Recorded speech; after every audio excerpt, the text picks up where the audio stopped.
Faites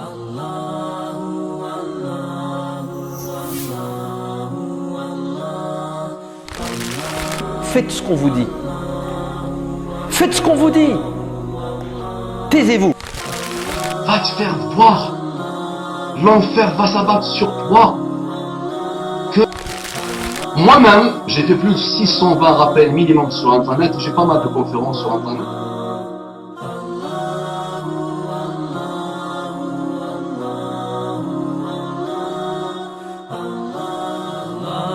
C'est quoi l'acquis? Il est où l'acquis pour les musulmans, l'islam? Il n'y a pas, parce que c'était, il n'y a pas d'islam. C'est une parodie d'islam. Si c'est pour avoir une mosquée et pour faire du shirk, ça m'intéresse pas. C'est quoi cette position de débile, de schizophrène?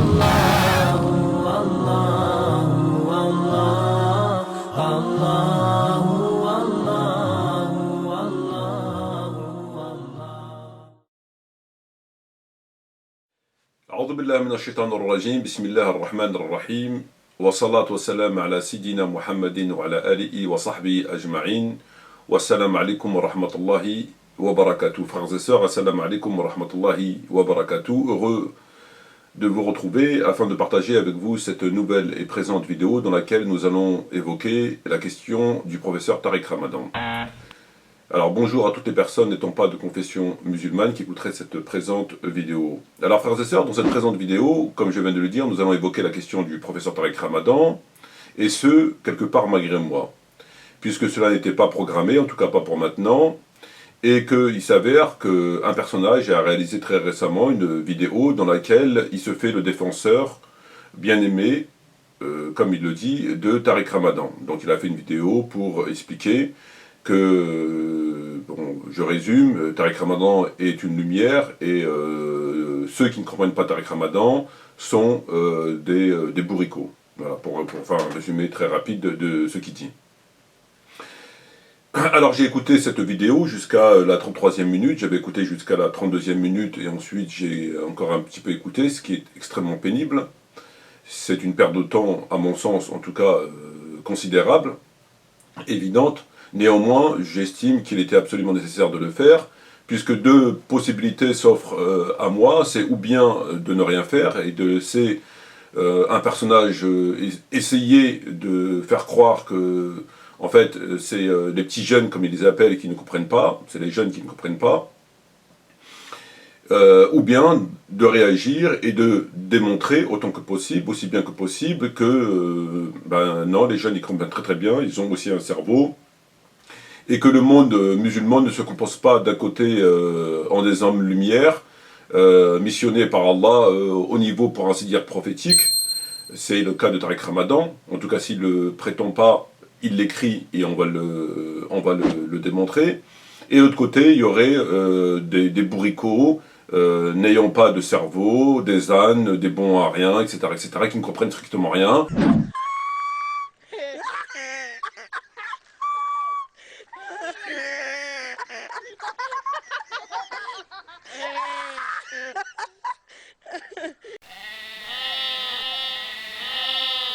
Des ânes, des bons à rien, etc., qui ne comprennent strictement rien, et on leur demande, comme l'a dit Hassan Hussein, ben, uniquement de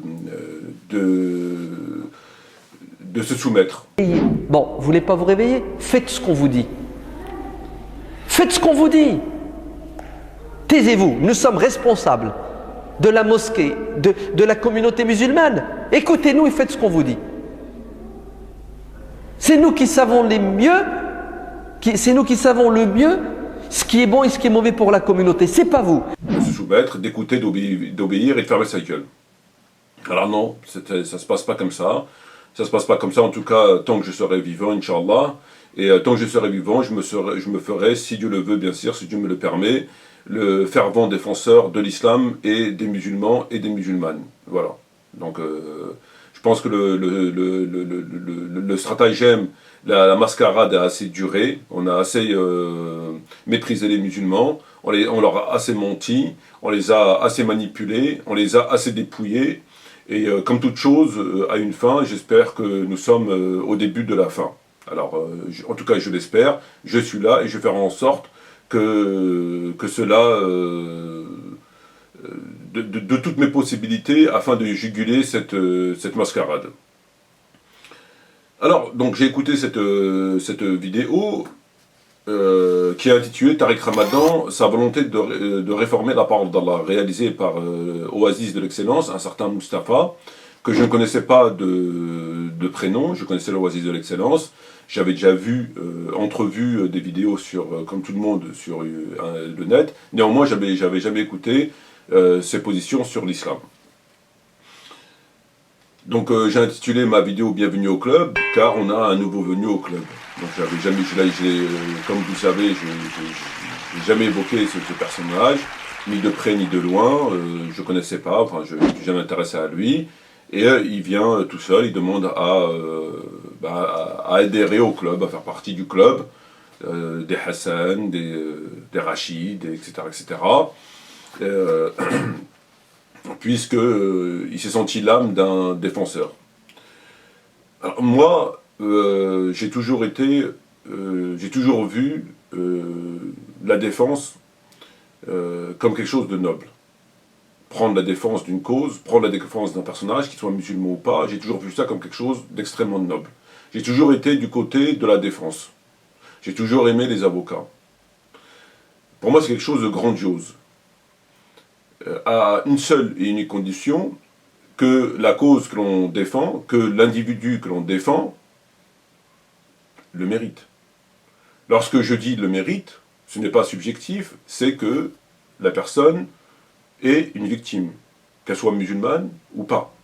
Que la cause que l'on défende, qu'on se propose de défendre, le mérite que ce soit une cause vraie. A contrario, lorsque on se pose en défenseur d'un individu, musulman ou pas, ou d'une cause, qu'elle soit islamique ou pas, et que ceux-là, étant la cause que l'individu ne le mérite pas, pour X ou Y raison, mais que, en dépit de cela, on se fait le défenseur de cette cause ou de cet individu, de surcroît mauvais défenseur, extrêmement mauvais, puisque comme nous allons le constater, ce dernier n'apporte aucun élément. Ce dernier cherche simplement à faire croire, avec les moyens du bord, tant bien que possible, que ceux qui ne comprennent pas Tariq Ramadan sont des égarés. À aucun moment, il donne un exemple. Comme moi je le fais, lorsque je cite des extraits et j'apporte une contradiction. À aucun moment. Donc il se fait le défenseur lamentable, inefficace, contre-productif, je dirais, de Tariq Ramadan, puisque Tariq Ramadan lui-même, plus vicieux, plus machiavélique, plus fourbe, a immédiatement compris que mettre le doigt dedans, ça serait une catastrophe. Pour la simple et bonne raison que il n'a pas les moyens de contredire la vérité elle-même, surtout avec quelqu'un qui la connaît parfaitement. Il a immédiatement compris. C'est la seule et unique raison pour laquelle il ne répond pas, et pour laquelle ses partisans, ses admirateurs et admiratrices ont estimé qu'il ne fallait pas répondre. Lorsqu'ils répondent, c'est par des injures, ou alors lorsqu'ils répondent, c'est allô, allô, allô. Voilà. Il a fait de son possible avec allô, allô. Nous avons analysé la question, il est bien évident qu'il est derrière ce allô, allô, allô. C'est tout à fait clair. Donc la plupart, c'est ce qu'ils font. La plupart, c'est ce qu'ils font. Lui, étant vraisemblablement, n'ayant pas le cerveau bien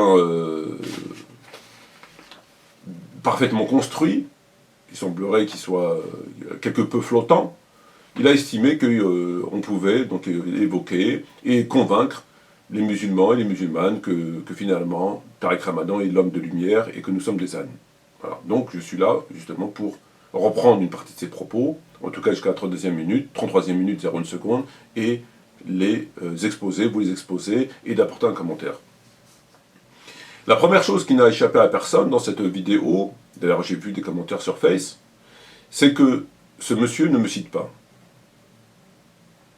Il ne me cite pas. Il y a quelqu'un qui, depuis tant de temps, s'acharne sur Tariq Ramadan. Tout le monde a compris que c'était moi. Il ne faut pas être particulièrement intelligent pour le comprendre, puisqu'il n'y a personne d'autre. Donc, en dépit de cette évidence, il ne me cite pas. Comme si me citer serait un crime, comme si me citer me ferait de la publicité. J'ai l'impression qu'on a affaire à des filiales de Canal+, de TF1, de RTL, de Radio Monte Carlo et d'Europe 1, etc., qui ne citent pas les marques, parce qu'ils ont une puissance médiatique, ils ont des millions de personnes qui écoutent ou qui regardent, et par conséquent, ils ne citent pas ce qu'ils estiment qu'ils ne doivent pas citer, pour ne pas faire de la pub. Eux, c'est pareil. Rachid, Hassan, etc., ils ne citent pas. Donc, dans leur tête, peut-être qu'ils ont l'ampleur, qu'ils ont la puissance médiatique d'Europe 1. Bon. Mais ça va plus loin que ça. Ça va plus loin que ça. La première des choses qu'on a constatées depuis très longtemps, c'est que ces gens-là, en dépit de ce qu'ils prennent dans la tronche, et ils en prennent pas mal, font comme si de rien n'était. Ils font comme si de rien n'était. Ils ne me parlent pas, ils ne répondent pas. Ce qui est déjà heurtant. Je veux dire, un musulman, normalement, un être humain, même pas musulman, lorsqu'on parle de lui, qu'il est public, il réagit. Ils font comme si de rien n'était, comme s'il n'y avait rien. Alors que leur auditoire, en partie, sont au courant, parce que beaucoup vont sur le net, etc. Personne ne lui demande des comptes. Mon frère, il y a quelqu'un qui n'est pas d'accord, ou bien tu corriges en disant que ceci, que cela, ou bien tu reconnais qu'elle a raison. Il y a deux postures à adopter. Il n'y en a pas 350 000. Non, ils font comme si de rien n'était. Et ça n'émeut pas les gens qui l'écoutent, puisque c'est un élément en soi qui révèle de la perfidie de l'individu. Parce qu'il tient des propos, il affirme des propos, que ce soit Rachid, Hassan, etc. Et lorsqu'il est repris de façon tout à fait intelligente et juste, il fait comme si de rien n'était. Il continue. Il continue. Comme fait Tariq Ramadan. Il continue. Voilà, il a repris, mais non, il continue, c'est pas grave. Tant qu'il a son petit auditoire, sa petite caméra, son petit micro, c'est pas grave, continue. Il continuera jusque là où il peut aller, jusqu'au jour où, lorsqu'il viendra parler, il n'y aura plus que 2 personnes. Alors là, peut-être qu'il se dirait, bon, je vais essayer de faire quelque chose. Mais tant qu'il a son petit auditoire, qu'on le chouchoute, etc., c'est pas un problème. Je me suis fait humilier ici et là, etc., mais je continue, je suis comme si de rien n'était. Je viens au Bourget, je fais une conférence, je fais comme si de rien n'était. De toute façon, les gens ne me demandent pas de compte, je peux dire ce que je veux, je peux raconter ce que je veux, ils ne me demandent pas de compte, donc pourquoi me mettre dans cette situation? On ne me demande pas de compte. C'est comme la personne qui fait mon corps toute la journée, qui fait ce qu'il a envie de faire toute la journée au vu, au su des musulmans, et que personne ne lui demande des comptes. Pourquoi il va chercher à s'expliquer? Parce que personne ne lui fait de reproches, personne ne lui dit, écoute mon frère, ce que tu as fait là c'est pas bien, l'autre il dit, écoute mon frère, ce que tu as bu là-bas c'est pas bien, écoute mon frère, ce que tu as fait là-bas c'est pas bien, comme Dieu leur donne, ordonnez le bien, interdisez le mal. Si seulement il existait dans les générations d'avant vous des gens qui interdisaient le mal sur terre, malheureusement Dieu, entre guillemets, blâme ces gens, en disant si seulement il existait des gens sur terre qui interdisaient la corruption, si seulement. Donc on sait que ça fait partie de la aqidah du musulman, ce sur quoi il sera interrogé, le fait, comme il a dit le prophète, si les musulmans voient le mal, ils ne l'interdisent pas, etc., etc. Tout le monde connaît les versets et les hadiths sur le sujet. Bon. Donc ça cause problème à personne. Donc ils ont commencé comme ça. Et très récemment, ils ont changé de position. Les bombardements se faisaient tellement intensifs, c'était tellement énorme, et ils ont eu probablement des remarques, ils ont changé de posture. Des espèces de petits stratèges foufous, et ils ont convenu que bon, aujourd'hui on va changer un petit peu de posture, là c'est plus tenable, on va changer. Qu'est-ce qu'ils ont décidé de faire? Ils ont décidé de me répondre non pas à moi mais à mes sujets. Exemple, Hassan Hussein ou Rachid Abou Deifa ont réalisé des vidéos, l'un sur le takfirisme et l'autre sur le littéralisme. Donc il a expliqué dans sa vidéo que le littéralisme tue l'islam. En fait, il répond indirectement aux gens qui m'auraient écouté. Il ne les connaît pas tous, il ne sait pas qui écoute. Hein, donc, et il leur dit, il leur dit tacitement, sans leur dire, donc c'est le message qui va passer, subliminal, vous avez peut-être écouté quelqu'un qui dit telle et telle chose. Mais c'est du littéralisme, il ne faut pas l'écouter. Voilà le socle de son intervention. Sans me citer, sans expliquer en quoi c'est du littéralisme, rien. On ne prend pas un sujet, ça c'est du littéralisme, on ne doit pas l'appliquer comme ça, etc. Non, non. Vous avez probablement entendu quelqu'un qui dit telle et telle chose, il ne faut pas l'écouter, c'est du littéralisme. Et l'autre c'est pareil. Il y a des gens, à quoi bon accuser un tel de mécréant, etc., que ça va te servir à quoi, etc., etc., etc. Voilà, à contrario, critiquer les musulmans qui mangent un peu plus que les autres, ça sert à quelque chose. Parler du pipi, ça bon, ouais, on va pas s'éterniser sur ça. Donc ils ont eu un changement de position. Changement de position. Et vous avez un exemple très frappant chez ce monsieur qui s'appelle, m'a-t-on dit, Mustapha. Mustapha. Donc moi je le cite, hein, l'oasis de l'excellence, monsieur Mustapha. Moi j'ai absolument aucun problème, tu vois, ça sort. Moi je suis clair, net et précis. Moi j'ai pas de problème avec ça. Je suis pas dans le calcul politicien. Je suis pas dans le bas calcul. Je suis pas dans la perfidie, la sournoiserie et ce qui est rampant, ce qui est gluant. Moi je vais face à face. Je parle clairement. Je suis là pour défendre l'islam et les musulmans. J'expose des choses. Si je suis fautif, je me corrige. J'ai pas de problème avec la vérité. Et j'ai pas de problème avec ceux qui colportent la vérité. J'ai un problème avec les menteurs et ceux qui colportent la manipulation et les mensonges. Donc moi je le cite clairement. Donc ce Mustapha, dans sa vidéo, parle de quelqu'un qui ferait des vidéos, qui passe son temps à faire des vidéos, et qui est esclave de ses passions. Je serai esclave de mes passions, mais il ne me cite pas. Donc il y a encore un petit... voilà, ça viendra, avec la pression des... l'islam n'est le monopole de personne. L'islam est le monopole de personne. Ces gens qui humilient l'islam et les musulmans, qui s'enrichissent sur le dos de l'islam et des musulmans, qui méprisent les musulmans, qui détruisent l'islam de l'intérieur, sont infimes, c'est même pas une minorité. C'est comme les dirigeants arabes, c'est une poignée de gangsters, au sens le plus strict du terme. Car je ne connais pas de personne plus malhonnête que quelqu'un qui ment sur Allah et qui ment sur son prophète. La prostituée, le dealer, le voleur peuvent avoir des circonstances atténuantes le jour de la résurrection. Quelqu'un qui fait ce qu'eux ils font, ça sera beaucoup plus difficile. Donc, voilà, donc, sur cette question, donc, dans sa vidéo, c'est que des généralités. Vous ne trouverez aucune explication. Donc il a exposé les choses de cette façon. Et en gros,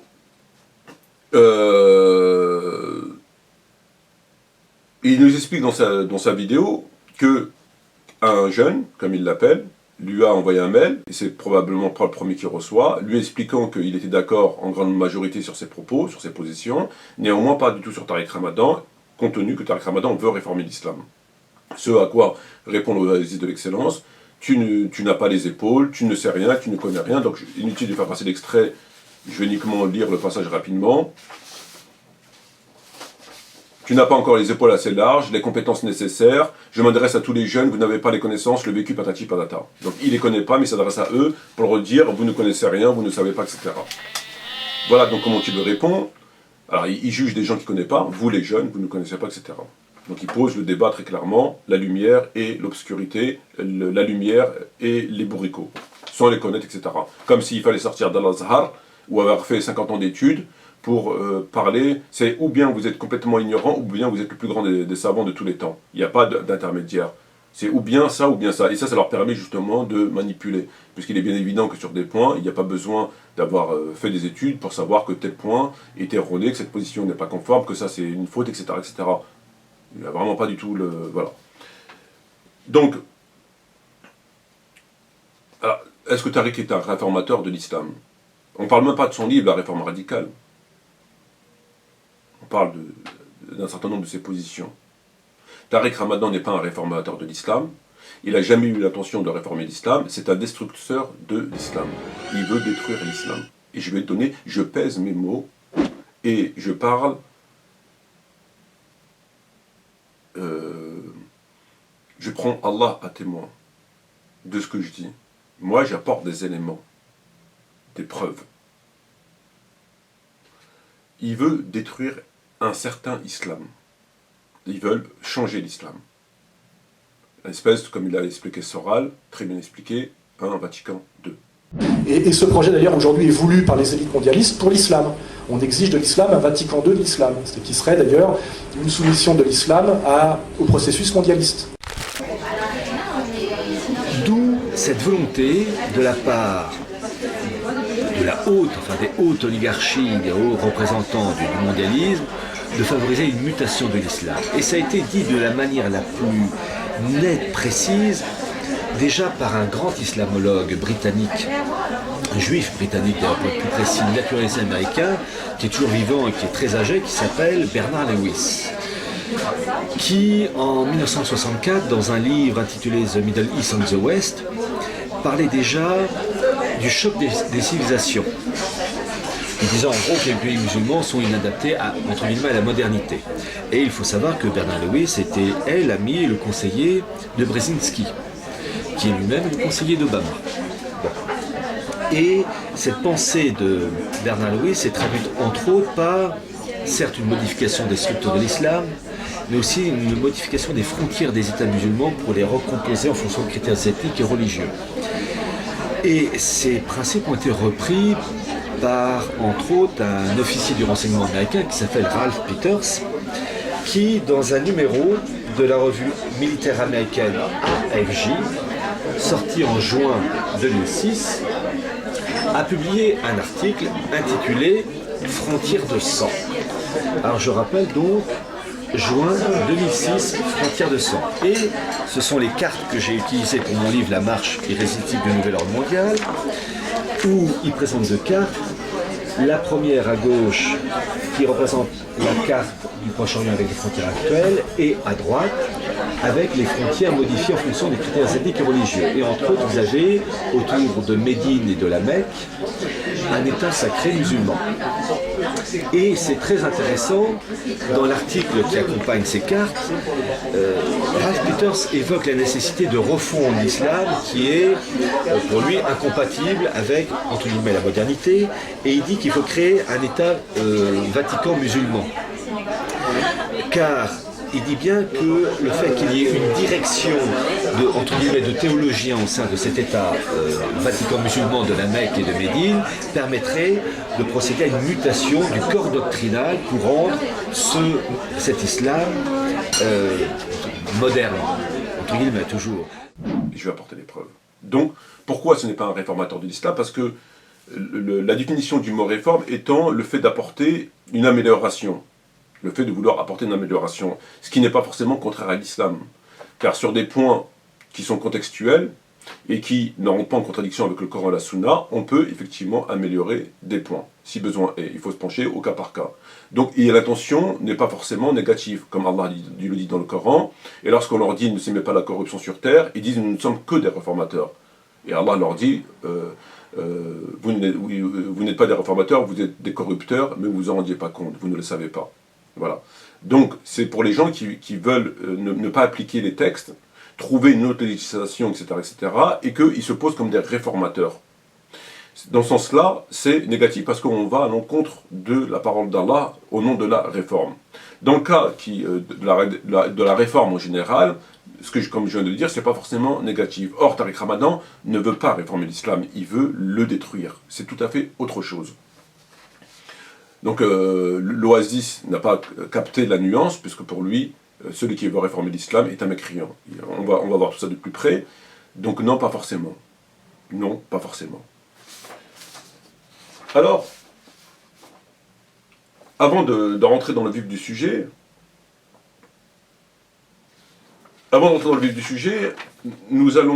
j'aimerais poser deux questions à Mustapha.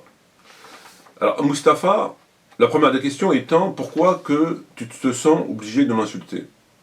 Est-ce que moi j'ai réalisé une vidéo dans laquelle je t'insultais? Est-ce que moi j'ai rédigé un texte dans lequel je t'insultais? Ou je te méprisais? Non, j'ai jamais parlé de toi. Je ne te connais pas, j'ai pas envie de te connaître, et sitôt cette vidéo finie, je ne veux plus entendre parler de toi. Mais pourquoi tu m'insultes? Tu m'insultes, et si moi dans cette vidéo je t'insulte, on va dire que Mehmet Mati il n'est pas bien. Comme il l'a fait à Abou Rayyan, Parce que vraisemblablement, vous aimez faire les poubelles.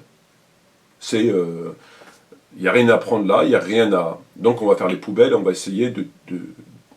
Vous aimez bien faire les poubelles. Pourquoi tu m'insultes? Si moi je t'insulte, on va dire Maître Matsi se comporte mal. Comme l'a fait Abou Rayyan, lorsque j'ai parlé sur Mehdi ibn Salah qui m'avait insulté, alors que je n'avais pas... etc. Et de ton d'autres, on dit quoi? On prend la défense de toute l'humanité entière. Voir s'ils sont sur Jupiter, Saturne, Vénus, etc., la Lune, etc. Voilà. Mais Maître Matsi, non. On ne dit pas, ben non, l'autre il l'a accusé faussement. L'autre, c'est lui qui l'a insulté. Maître Matsi n'a fait que faire une vidéo pour expliquer. L'autre, il l'a immédiatement insulté en mettant une photo bien choisie, en disant que c'est ceci et c'est cela. Ça, voilà. Donc ça, encore une fois, et si besoin est, ça souligne votre profonde injustice. Inna Allah la yahdi al-qawma adh-dhalimin. Mais ça viendra un moment où vous rendrez forcément des comptes. Viendra un moment où vous rendrez forcément des comptes. Sur ça, j'ai absolument aucun doute. Vous savez, on ne connaît pas les choses aujourd'hui, vont et viennent. Vont et viennent. Voilà, le kuffar, les hypocrites, l'injustice, etc. Mais tout le monde connaît la fin du film. Aujourd'hui, il y a un suspense. Mais finalement, tout le monde connaît la fin du film. La fin du film, c'est quoi? Qui sortira vainqueur? C'est Allah. Qui sortira vaincu? Ce sont les alliés de Shaitan et ceux qui ont commis l'injustice, etc. Tout le monde la connaît, la fin du film. J'ose espérer que personne pense que Shaitan va triompher. Donc la fin du film, tout le monde la connaît. C'est juste une question d'attendre la fin du film. C'est aussi simple que ça. Parce que tout le monde la connaît. Tout le monde. Même les pires ennemis acharnés d'Allah savent qu'ils ne triompheront pas. On ne peut pas triompher. Donc ça c'est la première question. Donc pourquoi tes insultes? Et la deuxième question c'est pourquoi que depuis 10 ans que je réalise des vidéos sur Tariq Ramadan et que depuis presque autant de temps, voire peut-être un peu plus ou un peu moins, tu es sur le net, pourquoi à aucun moment tu es venu vers moi pour me corriger si je me trompais? Tu ne l'as jamais fait. Tu ne l'as jamais fait. Même pas proposition d'un débat, rien. Silence radio. Et subitement, au bout de 10 années, tu sors de ton trou et tu te fais l'avocat de Tariq Ramadan. En critiquant, en insultant une personne qui... voilà. Elle est bizarre cette démarche. C'est une démarche tout à fait politicienne, tout à fait... qui n'a rien à voir avec la démarche d'un musulman sincère, qui constate que quelqu'un se trompe et qui se dit tiens, je vais lui répondre, Inch'Allah, je vais essayer de lui apporter ce que je peux lui apporter comme enseignement pour... non. Silence radio, comme les autres. On laisse, et puis quand la chose elle est trop grosse, eh ben, on intervient en insultant, et en disant tout n'importe quoi. Des jeunes qu'on a tout fait pour égarer, qui sont sortis du premier égarement avant l'islam, donc de l'obscurité vers la lumière, avec la permission de Dieu, vous les avez ramenés, et vous voulez les ramener de la lumière vers l'obscurité. Ceux, entre autres, pour le cas qui nous concerne, en disant que Tariq Ramadan est une lumière, et que ceux qui ne le comprennent pas, c'est parce qu'ils ont rien dans la tête. Vous voulez les ramener vers l'obscurité. Avant, il n'y a rien qui a été fait. Avec tous ces efforts qui sont faits, par des gens qui travaillent pour démontrer le vrai du faux, ben vous voulez rendre vain leur travail et aller en mode offensif pour essayer de dissuader les gens d'écouter la vérité et de suivre la vérité. Ce qui est choquant.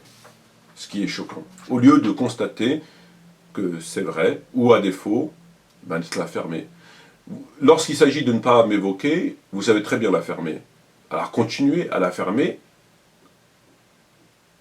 en ne prenant pas la défense du mensonge et du mal.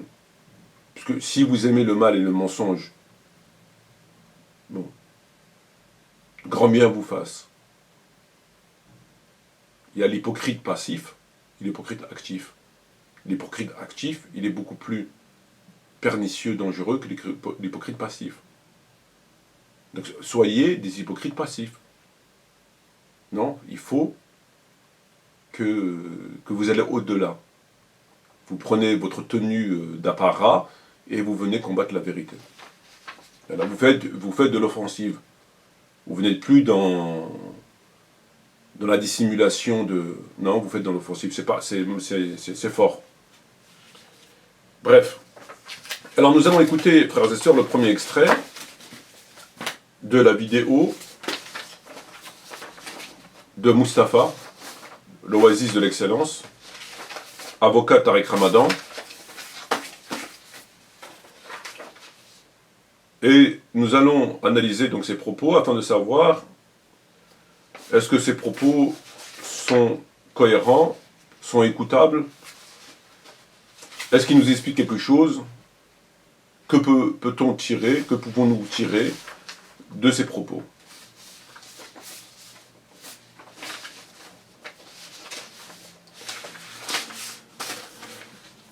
Premier exemple à 6 minutes 08 652. 608 652, écoutons Mustapha et à tout de suite, Inch'Allah. Que s'est-il passé? Vous avez, à votre lancement sur Internet, vu des vidéos d'un esclave de ses passions, d'un esclave de lui-même, qui se compte parmi les musulmans et qui passe son temps à massacrer Tariq Ramadan. On dirait, subhanallah, que c'est son pire ennemi depuis qu'il se rappelle de la vie. Donc, ce type de vidéo, ce type d'écrit, que vous avez consommé parfois même avant même votre début de repentir, ont laissé des traces ravageuses sur vous. Dans ce premier exemple, il explique qu'il y a quelqu'un qui fait des vidéos, donc tout le monde l'a compris, moi, qui est un esclave de ses passions. Donc si j'ai fait des vidéos sur Tariq Ramadan, je suis esclave de mes passions. C'est mes passions qui me dictent de faire Tariq Ramadan. Je pensais que plutôt mes passions me diraient de rester au lit dormir, d'aller en vacances, de m'amuser, de faire les magasins, je sais pas mal de choses. Lorsqu'on suit ses passions, ce serait plutôt ça. On va pas s'évertuer à lire 2 à 3 reprises une vingtaine de livres de Tariq Ramadan qui sont extrêmement pénibles à lire, les analyser, les recopier et donner tout ça gracieusement aux frères et aux sœurs, avec bien évidemment ce qui va avec. Je me demande quel genre de passion il parle, parce que ça ressemble pas trop à des passions, sans demander un seul centime. Ça ne correspond pas aux passions. Ou alors on n'a pas la définition du même mot passion. Enfin, il dit que les gens écoutaient mes vidéos, qu'ont bu mes vidéos, avant même parfois de se convertir à l'islam. Il dit, vous avez à votre lancement sur Internet bu les vidéos d'un esclave de ses passions de lui-même, qui se compte parmi les musulmans, qui passe son temps à massacrer Tariq Ramadan, on dirait que c'est son pire ennemi. Les vidéos type que vous avez consommées parfois avant même votre repentir, ont laissé des traces ravageuses sur vous. Donc, en gros, lorsqu'on écoute des vidéos, il faut être forcément musulman d'une certaine date. On ne peut pas être musulman, fraîchement converti, pour écouter des vidéos, que ce soit de moi ou quelqu'un d'autre. On ne peut pas. Il faut avoir, je ne sais pas, il va peut-être nous le dire, 5 ans d'islam, 10 ans, 20 ans, 30 ans, 50 ans, 2 ans, une semaine, on ne sait pas. Mais fraîchement converti, non, il ne faut pas écouter. Ça ne colle pas. C'est-à-dire que les koufars, par exemple, ne peuvent pas écouter mes vidéos, ne peuvent pas lire mes livres. Moi, j'ai mon prof d'anglais, lorsqu'il a traduit Tariq Ramadan l'homosexualité, le seul commentaire qu'il m'a fait lorsqu'il m'a remis la traduction, il m'a dit c'est un BHL musulman. Il a immédiatement compris sa sournoiserie, comment il manipule les textes. Il n'est pas musulman. Je ne vois pas le rapport entre le fait d'écouter des vidéos avant ou après ou pendant ou peu importe, et les vidéos elles-mêmes, et le sujet lui-même. Je ne vois, il n'y a absolument aucun rapport. Aucun rapport. Et ensuite dire que je massacre Tariq Ramadan, je ne massacre pas Tariq Ramadan, je fais mon travail de musulman et je l'ai amplifié à l'égard de Tariq Ramadan, puisqu'il est, comme je l'ai déjà expliqué à de multiples reprises, nettement plus dangereux que ses semblables, à savoir Hassan et les autres. Pour la simple bonne raison qu'il est hyper médiatisé et qu'il est beaucoup plus fourbe. Sans compter, bien sûr, la dénaturation catastrophique des textes. Donc, je ne passe pas mon temps à massacrer Tariq Ramadan, je passe mon temps à faire mon devoir de musulman, que cela touche Tariq Ramadan, Hassan et aussi d'autres sujets. J'ai écrit une dizaine de livres. Sur les 10 livres que j'ai écrits, il y en a 2 qui parlent de Tariq Ramadan. Et le reste parle d'autres sujets, l'islam à différence, Tarawih, interrogation, correction, interrogation, qui a falsifié le livre de Tabari, lettre ouverte à nos frères chiites, etc. Donc là, c'est un petit peu, on va dire, un petit peu caricaturer le personnage, en essayant de faire croire que, comme l'ont fait d'autres, tu n'as que ça à faire, etc. Passe à autre chose. Non, je ne passerai pas à autre chose. Je ne passerai pas à autre chose, car déjà, je n'ai pas de conseils à recevoir de personnes qui sont inexistants sur le théâtre des opérations, déjà. Donc je reçois des conseils de mes pères musulmans, sincères, ou de mes supérieurs. Mais je ne reçois pas de conseils de gens qui n'existent pas, qui ne font rien. Absolument rien. Ce ne serait pas intelligent de ma part. Donc voilà pour le premier exemple. Et comme on a pu le voir, bon, ben, il n'hésite pas à m'insulter, d'esclave de ses passions, etc. etc. Bon. Grand bien lui fasse. Deuxième exemple, à 7 minutes 21 secondes et 8 minutes 16. Donc 7 minutes 21, 8 minutes 16, écoutons-le. Il est dans un égarement évident. Très bien. Il veut réformer la parole d'Allah. Et oui, donc parfait. On va aller faire une par une. Donc là, il veut réformer la parole d'Allah. Si un jour, tu entends quelqu'un, ou tu lis que quelqu'un dise qu'il veut réformer la parole d'Allah, tu n'as pas le droit de venir me dire qu'il est dans un égarement. Tu dois me dire mieux, plus fort. Tu dois dire qu'il est kafir, qu'il est dans un kufr, dans une mécréance, et qu'il ne se rend pas compte. À ce moment-là,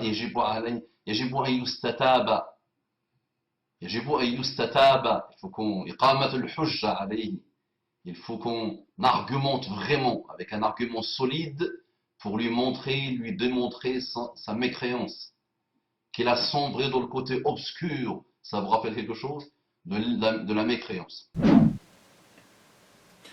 Alors là, il nous évoque les propos d'un frère qu'un jeune lui a retenu en lui disant que, comme je l'avais expliqué précédemment, que Tariq Ramadan est dans un égarement évident parce qu'il veut réformer l'islam. Voilà ce que le jeune aurait dit à Mustapha. Il veut réformer la parole d'Allah.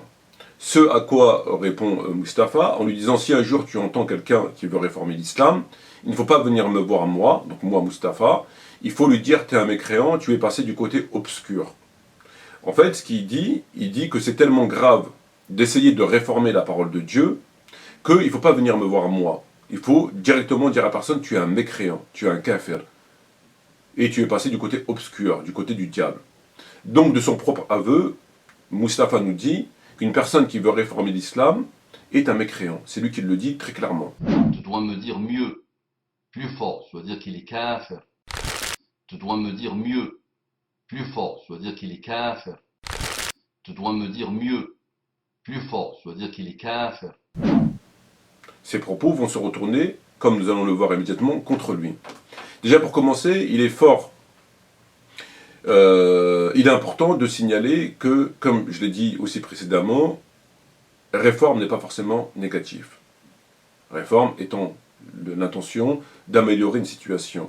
Cela est acceptable dans l'islam à certaines conditions, à savoir que la situation qu'on améliore est améliorable par les textes. C'est-à-dire que ça ne contredit ni le Coran ni la Sunna, et que c'est par rapport à un sujet qui était contextuel à l'époque, il y a 14 siècles.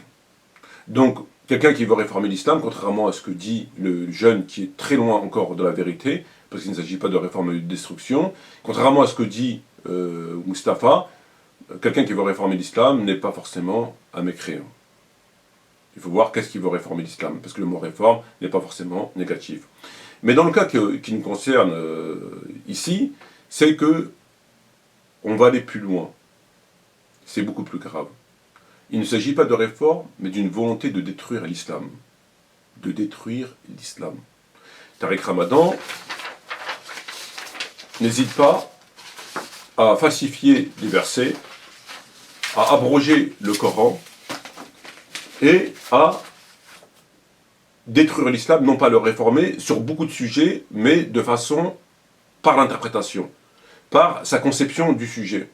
Donc on a plusieurs éléments, on a plusieurs façons qui sont extrêmement graves. On a la volonté claire et nette d'abroger le Coran, où il le dit clairement, comme nous allons le voir. Donc ce n'est pas une réforme, c'est carrément la destruction. Abroger le Coran, vous avez bien entendu, il veut abroger le Coran.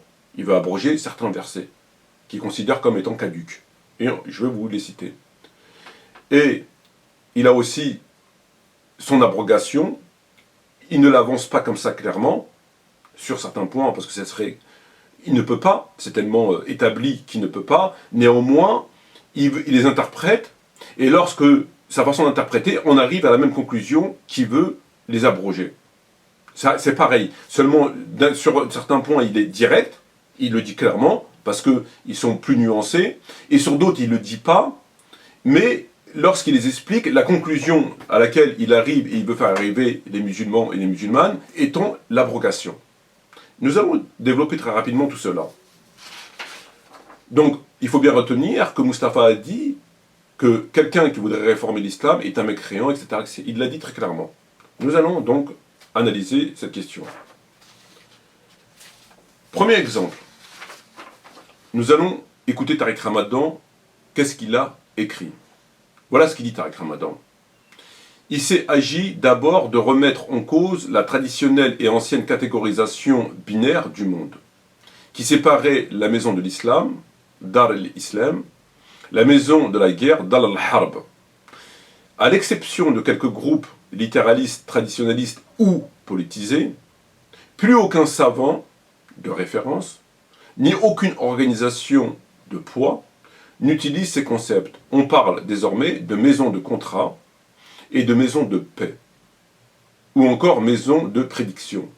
Et il conclut par ces mots, j'ai proposé, moi Tariq Ramadan, j'ai proposé concept de la maison du témoignage, Dar al-Shahada. Fin de citation. Voilà ce que dit Tariq Ramadan. Alors maintenant, je vais vous donner l'explication de cela. Dans le Coran, Allah a divisé l'espace terrestre en 3 points, en 3 éléments. Terre de paix, terre de contrat et terre de guerre. Terre de paix, c'est là où vous avez un régime islamique qui règne. Dawla Islamiyya. On appelle ça terre de paix dans le Coran. Terre de contrat, c'est là où vivent Ahl al-Kitab, Ahl al-Dhimma, les gens de la dhimmi, qui paient la jizya, sourate 9, verset 29. En contrepartie de quoi, ils peuvent garder leur religion, pratiquer leur religion, sous certaines conditions. Le statut des gens du livre, comme je l'ai déjà posté sur ma page Face, et on en reparlera, ils ont un statut bien spécifique. Et enfin, vous avez la terre de guerre. Qu'est-ce que la terre de guerre? Dans la Harb, c'est là où ne règne ni le terre de paix, ni terre de contrat. Ni l'un, ni l'autre. Tout ce qui n'est pas terre de paix ou terre de contrat est terre de guerre. Peu importe après, communiste, socialiste, athée, polythéiste, c'est terre de guerre. Ça, c'est dans le Coran. C'est pas écrit comme ça, mais les savants l'ont synthétisé. C'est dans le Coran, et le prophète Mohammed l'a appliqué, et les compagnons après lui l'ont appliqué, d'où l'expansion de l'islam, que vous devez connaître, jusqu'à Poitiers. Ils l'ont fait au nom du Coran, au nom du prophète, et tout le monde l'a fait jusqu'à Poitiers. Après, il s'est passé ce qui s'est passé.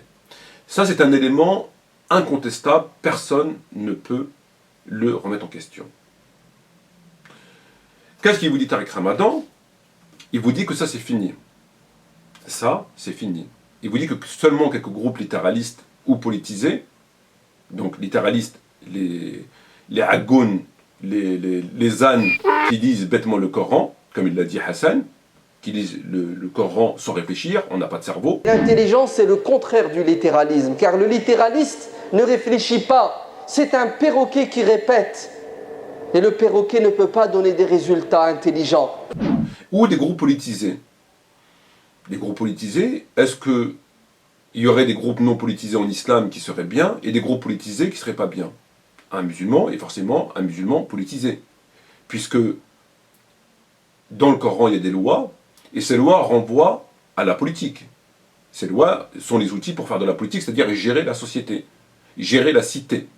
Donc tout musulman est potentiellement politisé. Ce qu'eux ils appellent, dans la terminologie de Kofar, les islamistes. À ne pas confondre avec les musulmans, dans leur terminologie, un musulman, c'est un musulman qui prie, qui jeûne, et qui en fin de vie va faire son pèlerinage. On les appelle les musulmans, ceux-là. Et les islamistes comme moi, comme tant d'autres, on les appelle les gens comme moi, les islamistes. Pourquoi? Parce que, selon leur définition dans le dictionnaire, ce sont ceux qui ont une vision d'un islam politique. Est-ce que le prophète n'était pas un chef d'État? Est-ce que le prophète n'a pas mis en application la charia, etc. Donc, lorsqu'il vous dit, ou certains musulmans politisés, il dit quelque chose qui est complètement débile. Mais bon, ça passe. Parce que tous les musulmans sont censés être politisés. Donc déjà, il jette le discrédit, il calomnie ces musulmans qui ont encore la volonté de respecter ces préceptes, qui sont coraniques et appliqués par le prophète. Premier point. Déjà, il cartonne pour mieux arriver à sa conclusion. Et il arrive à sa conclusion en nous disant « J'ai proposé le concept de la maison du témoignage ». Donc, en fait, la maison du témoignage serait l'ancienne maison de guerre. Il a proposé qu'on change le verset, que la maison qualifiée de maison de guerre Dar al-Harb par le Allah du haut de ses sept cieux, appliqué par le Nabi alayhi salatu wassalam, et par les compagnons, Tariq Ramadan, avec son petit cartable, vient au XXIe siècle et nous dit « Je propose que ces concepts soient annulés, abrogés, et que l'ancienne maison de l'Harb devienne maison du témoignage. » Il le dit dans un autre livre, très clairement. Aujourd'hui, les choses ont changé, la notion de Dar al-Harb est caduque. Elle est caduque, c'est plus valable. Les choses ont changé. Elles ont changé comment? Qu'est-ce qui justifie cette abrogation? Ce n'est pas une réforme, parce que c'est négatif. C'est une destruction. Il le justifie par deux éléments. Il vous dit que, compte tenu que les musulmans vivent en sécurité en Occident, il n'y a plus de raison de Dar al-Harb. Il n'y a plus de raison, c'est passé. Donc il le justifie sur cet élément qui a deux branches. La première des branches étant que la loi de Dar al-Harb n'a pas été légiférée par rapport à la sécurité ou non des musulmans. Elle a été légiférée par rapport au système étatique qui domine. Est-il musulman ou al-Kitab? Pas par rapport à la sécurité. Pseudo-sécurité par ailleurs. En Bosnie, ils étaient en sécurité les musulmans. En Centrafrique, ils étaient en sécurité les musulmans. Donc pseudo-sécurité. Pseudo. Ça c'est le premier point. Donc ça n'a rien à voir, la législation sur ce point n'a aucun rapport avec une question de sécurité. C'est par rapport à la nature du gouvernement, où règne la charia ou pas. Ça c'est le premier point. Et ensuite il vous dit, donc parce qu'ils sont en sécurité. Or, le fait de faire une bid'a très blâmable en disant aux musulmans qu'il faille s'intégrer, que les musulmans sont intégrés, qu'ils travaillent pour les kuffars, etc., au nom de cette nouvelle situation, qui est extrêmement choquante par le niveau élevé de mécréance, on va abroger un verset. Donc on part d'une base qui est complètement débile, c'est-à-dire l'existence des musulmans en terre de mécréance, qui est contraire au texte, et de ce point, après cette violation, on fait un parallèle avec un autre verset de la charia, et on dit, ben, nous on est comme ça, donc ça il faut l'annuler. Or, il est bien établi que quelque chose qui est une bid'a, qui est un mensonge, qui est quelque chose d'illégitime, ne peut en aucun cas prendre le dessus sur quelque chose qui est établi. On ne peut pas raisonner en partant d'une bid'a, de quelque chose qui a été déformé, dénaturé, etc., qui a donné naissance à une espèce de chose bizarroïde, Et dire, tiens, finalement, on peut maintenant annuler le Coran. Donc tout ce qu'il dit là, c'est une catastrophe finie. Et personne ne l'a dit avant lui. Avec des moyens, encore une fois, fallacieux. Parce qu'il essaie d'expliquer. Et en plus, il calomnie les autres, en disant seuls les groupes littéralistes ou les politisés. Donc, pour terminer sur ce propos, il vous dit, il faut abroger ces versets. Ils sont caducs, il l'a dit clairement. Les choses ont changé, la notion d'al-Hab est caduque. C'est caduque, c'est plus valable. Je pose la question à Mustapha et à ceux qui auraient des doutes. Est-ce qu'un musulman a le droit d'abroger le Coran? Quelque chose qui a été révélé par Allah, appliqué par le prophète et après la mort du prophète, est-ce qu'un musulman peut venir l'abroger? Si oui, au nom de quoi? Au nom d'un ijtihad diabolique, comme il l'a fait. Voilà le premier exemple. Vous avez un deuxième exemple sur la question de la polygamie.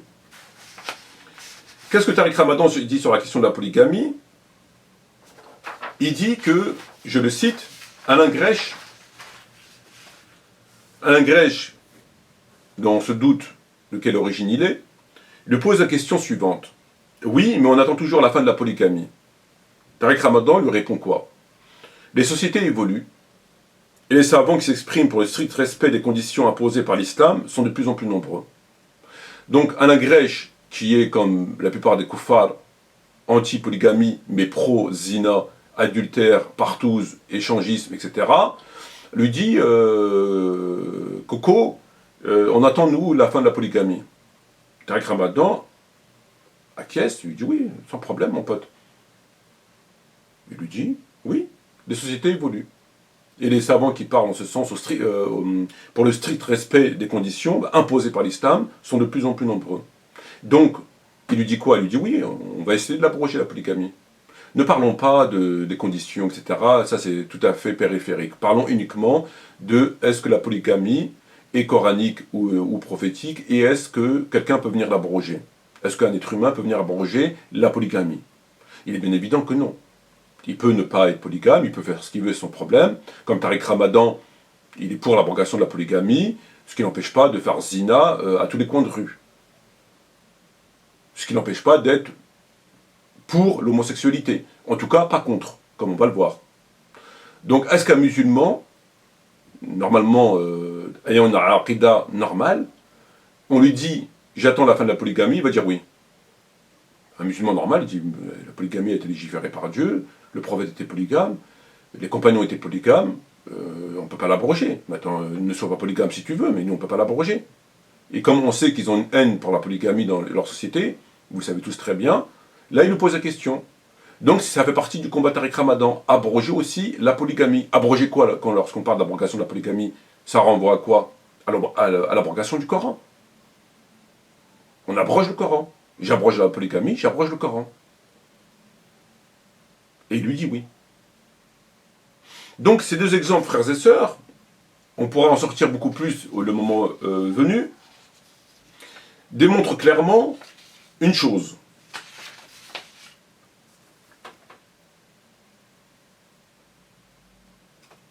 Démontre clairement une chose, à savoir que Tariq Ramadan n'hésite pas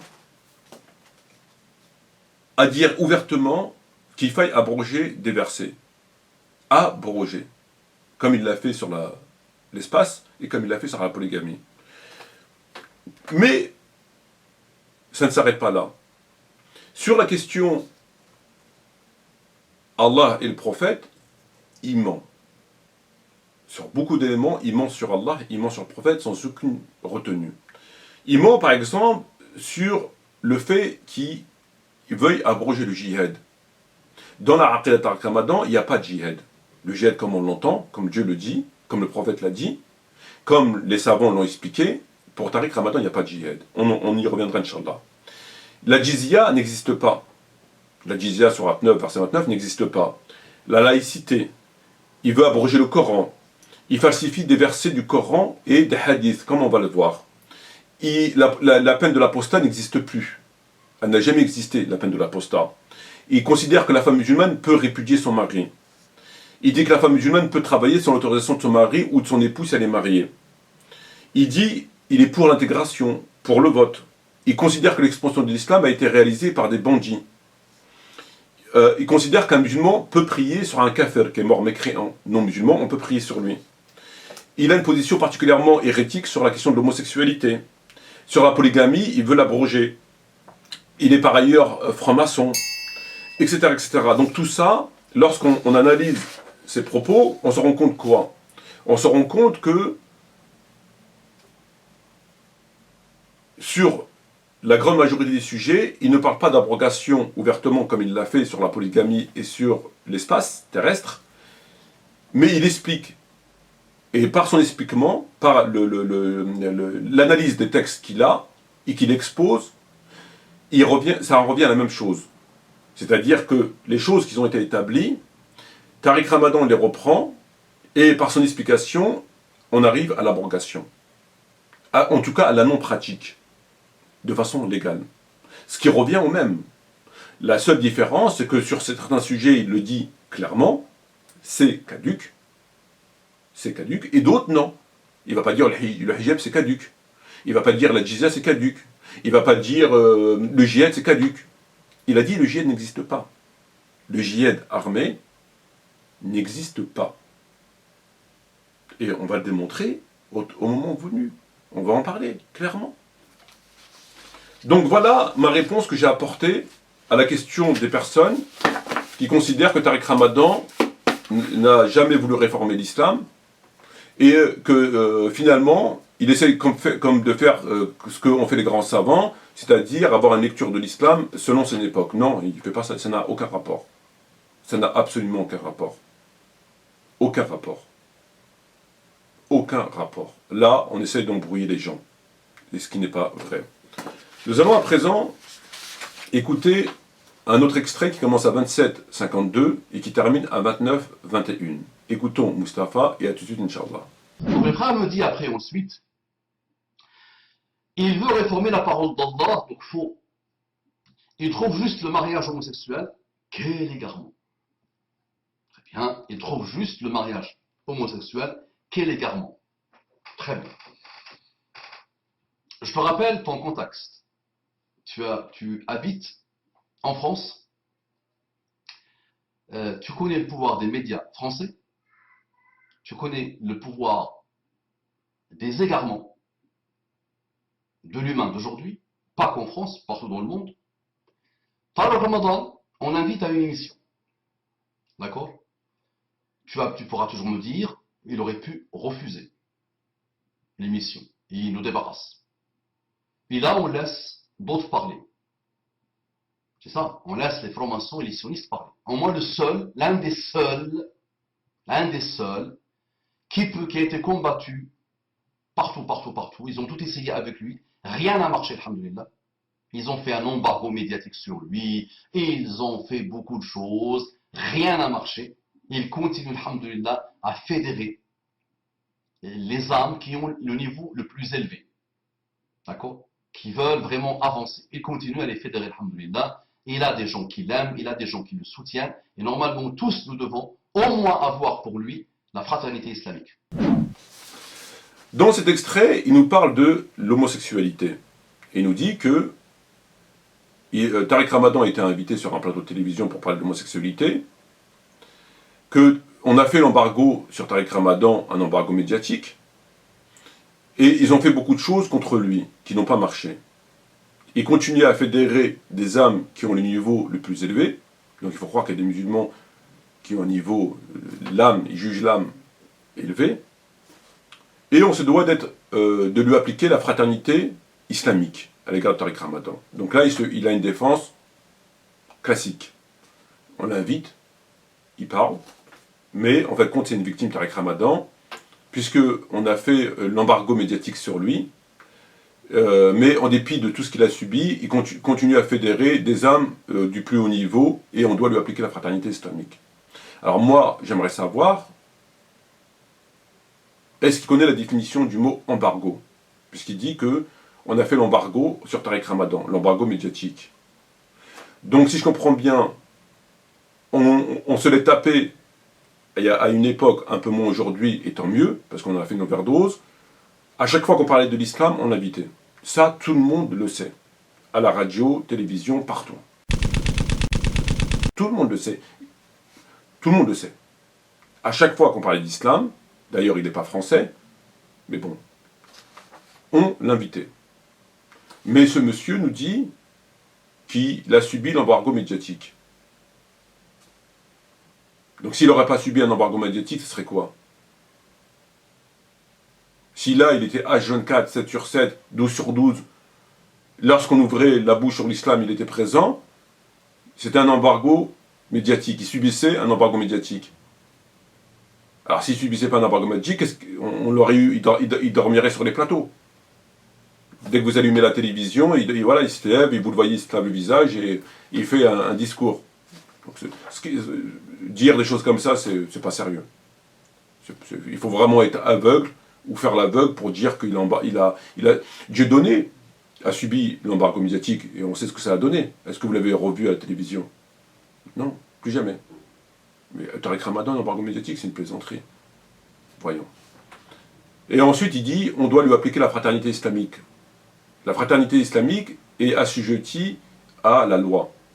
Quand Allah nous demande d'être fraternel avec un musulman, cette fraternité est conçue selon des lois. Comme toute chose en rapport avec le comportement musulman est conçue avec une morale ou avec des lois. La fraternité islamique, oui, bien sûr, c'est une obligation pour le musulman. Mais la fraternité islamique à toute personne qui vient dire je suis musulman, non. Avec ce qu'il a dit Tariq Ramadan, avec ce qu'il a dit, on doit lui appliquer la fraternité islamique comme on l'appliquerait à un frère, machallah. Ça, c'est le monde de Casimir et de Calimero. Moi, je ne suis pas dans ce monde. Je ne vis pas dans ce monde. J'applique pas la fraternité islamique au premier venu. J'applique la fraternité islamique à tous les musulmans et toutes les musulmanes, à une condition qui ne rentre pas en voie de mécréance.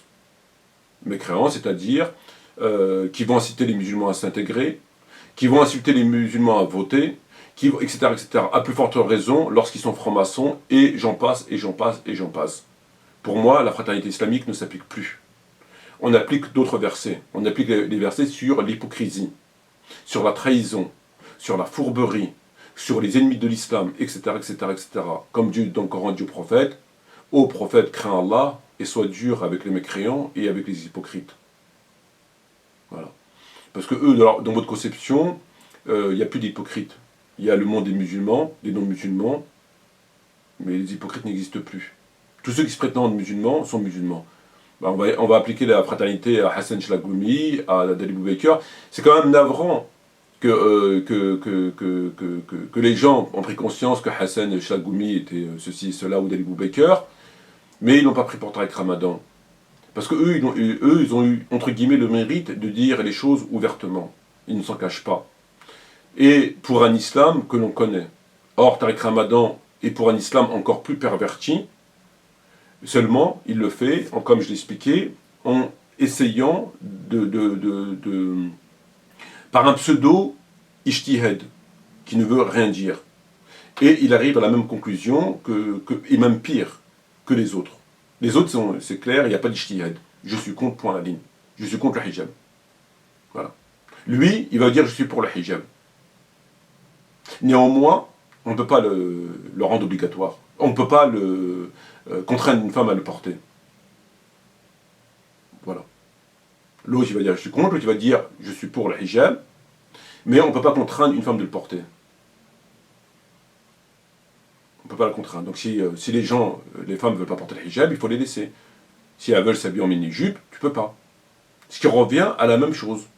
Simplement l'autre, il va droit dans le mur, et l'autre, il enveloppe son discours par une pseudo-réflexion, voilà. Et les gens, comme ils sont dupes ou je sais pas quoi, ils tombent dans le panneau. Voilà. Sur plein de sujets. Hein. Il n'y a pas que ces versets, il y a d'énormes sujets. Voilà sur ce point. Écoutons maintenant le frère à 30 minutes, 12 secondes et 31 minutes 36. Écoutons ce qu'il a à dire, on se retrouve immédiatement ensuite, Inch'Allah, pour le commenter. Mais est-ce qu'il y a eu que ça? Non, il y a eu tout. Vraiment, il y a pas, je n'arrive pas à imaginer un égarement, une déviation que l'humanité n'a pas connue. Est-ce que Tariq Ramadan, dans cette émission, a dit l'islam est d'accord, l'islam accepte l'homosexualité? Dans tel hadith, dans tel verset, il n'y a pas de doute que l'homosexualité est quelque chose de bien, quelque chose qui attire l'amour et le pardon d'Allah. Est-ce que tu l'as entendu dire ça? Là. Est-ce que tu as voulu maintenant qu'il dise à cet imam homosexuel? C'est une aberration. Il vaut mieux dire se dévier, ce transgresseur, ce pécheur. Est-ce que tu as voulu qu'il lui dise va te faire voir, l'enfer va s'abattre sur toi, que Dieu te maudisse, sur la tête de ta mère tu es nul, sur la tête de ma mère tu es nul, et il faut vraiment qu'on se venge de toi? Est-ce que tu veux qu'il tienne ce type de discours à ce monsieur? Dans cet extrait, Mustapha explique que Tariq Ramadan donc, a été invité sur un plateau, qu'il n'a pas dit qu'il était pour l'homosexualité, il était contre. Il n'a pas dit que l'islam acceptait l'homosexualité, il a dit que l'islam était contre l'homosexualité. D'ailleurs, il l'aurait dit, personne ne l'aurait cru, donc il n'a pas le choix. Mais il va embrouiller les gens comme il sait le faire, comme je viens de l'expliquer. Il ne le dit pas frontalement, mais il passe par d'autres chemins pour en arriver à la même conclusion. Voilà. Donc il fait accepter l'inacceptable en jouant sur les mots. Voilà. On dit carrément à quelqu'un, ouvertement, il faut être pour ça. La personne, Asparech, elle va dire non, ça c'est contraire à l'islam. Comme un auteur l'a très bien expliqué dans son livre. Par contre, par des moyens détournés, on arrive à l'embrouiller et on arrive au même résultat, c'est ce qui fait Tariq Ramadan. Donc là, sur le plateau télévision, le frère nous dit que Tariq Ramadan n'a pas dit qu'il était pour l'homosexualité, il a dit que l'islam était contre l'homosexualité. Il n'a jamais dit que l'homo c'était bien, que ça attire le pardon d'Allah, etc. Et il n'a pas non plus insulté l'homo en lui disant « va te faire voir, que Dieu te maudisse, tu es nul, est-ce que tu veux qu'il dise l'enfer va s'abattre sur toi, etc. » Bon, bref. En résumé, qu'est-ce que nous dit ce Mustapha? Il nous explique que Tariq Ramadan, lorsqu'il a été invité, il a tenu des propos justes. Il a une position juste. Pourquoi il a une position juste? Parce que durant l'émission, il n'a pas dit qu'il était pour l'homosexualité, que l'islam était pour l'homosexualité. Ce qui est vrai. Et il ne peut pas non plus insulter la personne qui est face à lui, qui est homo. Ce qui est aussi vrai. En conclusion de quoi, on ne peut rien lui reprocher. Sur un plateau de télévision, il ne peut pas dire ce qu'il pense. Donc on ne peut rien le reprocher. Donc en fait, circuler, il n'y a rien à voir. La position de Tariq Ramadan était tout à fait intelligente, etc.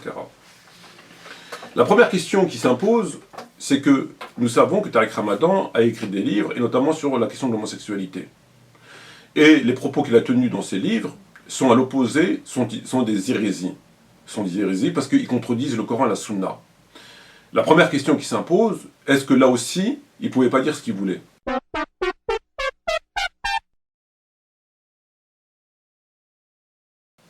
Puisque sur un plateau de télévision, on va dire qu'il a la pression, il ne peut pas dire ce qu'il pense.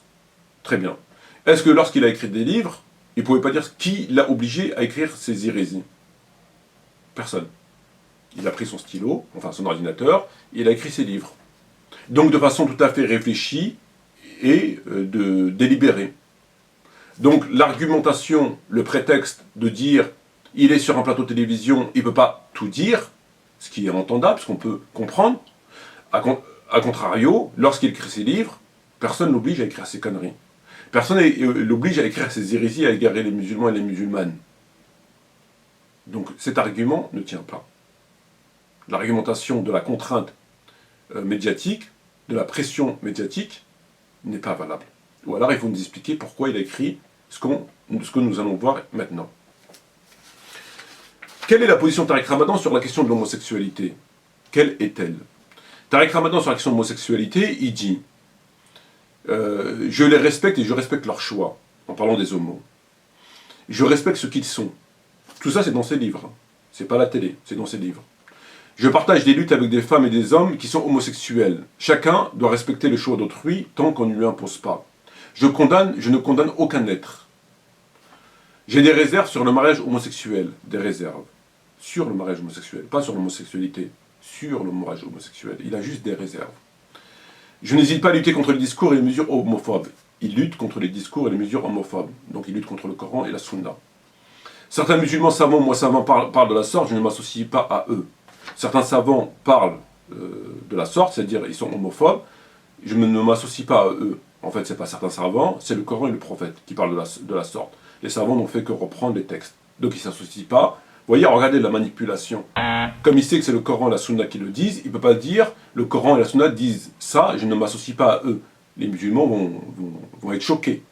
Donc, il transpose ces propos-là sur des savants qu'il a inventés, et là, il rentre en voie de contestation de divergence, au nom du respect de la divergence, en disant certains savants disent ça, moi je ne suis pas d'accord avec eux, et c'est mon droit. Or, ce n'est pas vrai. Dans le magazine Prospect Magazine, donc un magazine britannique, il a déclaré qu'on pouvait être imam et homosexuel, à condition qu'on ne le déclare pas. On pouvait être pédé et imam, mais il ne fallait pas le déclarer. Il a dit mot pour mot, cela pourrait arriver, donc être imam et homosexuel, si un tel imam ne déclarait pas qu'il était homosexuel, fin de citation. C'est très clair. Je ne déforme rien, c'est là, c'est écrit dans ses livres, il n'y a aucun problème.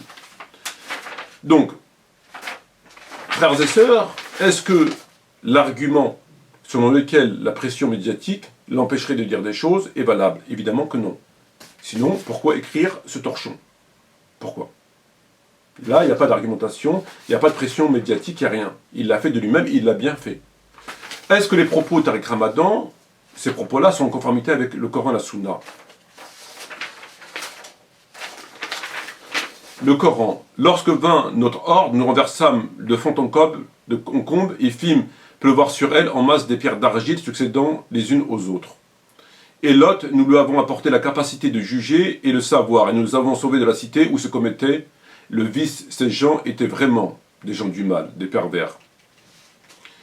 Et Lot, quand il dit à son peuple, vous livrez-vous à cette turpitude que nul parmi les mondes n'a commise avant vous. Certes, vous assouvissez vos désirs charnels avec les hommes au lieu des femmes, vous êtes bien un peuple outrancier. Allah, dans le Coran, qualifie ces gens de gens du mal, d'outranciers, de corrupteurs, de pervers, de perversion, de turpitude. Et il a renversé la cité, comme tout le monde le sait, de Sodome et Gomorrhe, et lorsque vint notre ordre, nous renversâmes de fond en comble, et fîmes pleuvoir sur elle en masse des pierres d'argile, se succédant les unes aux autres. Le prophète Mohammed, notre bien-aimé prophète Mohammed, qui est notre référence absolue, est très clair sur cette question. Tuez ceux qui s'adonnent à l'acte du peuple de Lot. Ce que je crains le plus pour vous, c'est que vous me commettiez l'acte du peuple de Lot. Puis le prophète a maudit celui qui ferait comme eux à 3 reprises, en disant que la malédiction de Dieu soit sur celui qui commet le péché du peuple de Lot, que la malédiction de Dieu soit sur celui qui commet le péché du peuple de Lot, que la malédiction de Dieu soit sur celui qui commet le péché de Lot.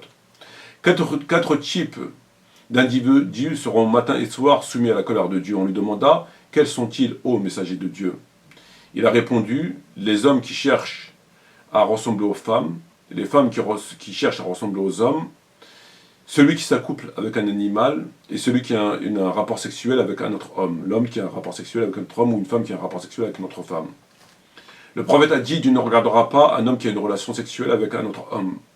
Si vous trouvez quelqu'un qui agit comme agissait le peuple de Lot, tuez l'agent et le passif. Fin de citation. Tariq Ramadan nous dit, je les respecte et je respecte leur choix. Je respecte ce qu'ils sont. Chacun doit respecter les choix d'autrui tant qu'on ne lui impose pas. Je ne condamne aucun être. J'ai des réserves sur le mariage homosexuel. Un imam peut être homosexuel, il ne faut pas qu'il le dise.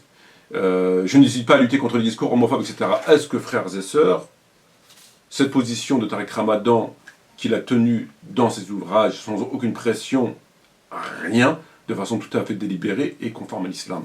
Un, elle n'est pas conforme à l'islam. Plus grave, il désavoue Allah et le prophète. Parce que Allah a été clair sur cette question. Et ce ne sont pas des versets contextuels qu'on pourrait réformer. Le prophète a été clair. Si les hadiths ne sont pas authentiques dans l'absolu, en admettons. Ils sont authentiques dans la substance. Ils disent la même chose que le Coran. Donc la question de l'authenticité ne se pose pas. Il est en contradiction, il est désavoué en connaissance de cause. Allah a dit telle chose, lui dit le contraire. Le prophète a dit telle chose, lui dit le contraire. Et la conséquence de cela, frères et sœurs, c'est qu'il introduit ce vice dans la communauté musulmane. Puisque selon lui, les musulmans doivent accepter l'homosexualité et doivent combattre les discours homophobes. Sa position à lui, c'est qu'il n'accepte pas, il considère que l'islam n'est pas pour l'homosexualité. Néanmoins, comme dans le christianisme, comme dans plein de religions, comme chez des gens non musulmans, néanmoins on doit l'accepter. Donc notre position à nous musulmans, elle doit être comme celle de beaucoup de pseudo-chrétiens, ou de gens même pas qui ont de religion. C'est-à-dire dire oui, mais moi je suis contre l'homosexualité, mais c'est pas mon problème. Comme beaucoup de gens de chrétiens, autres le font.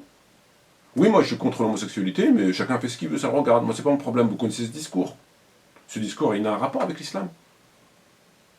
C'est un discours en rapport. Voilà la position de Tariq Ramadan. Donc lorsque ce Mustapha vient vous expliquer et prendre pour prétexte qu'il est à la télévision et qu'il ne peut pas dire ce qu'il veut, bah, il vous ment. Ou alors son sens de l'analyse a été complètement obstrué, dénaturé par Iblis, au point où il y a rien. Le mec, il ne réfléchit pas. Il se prend la banane.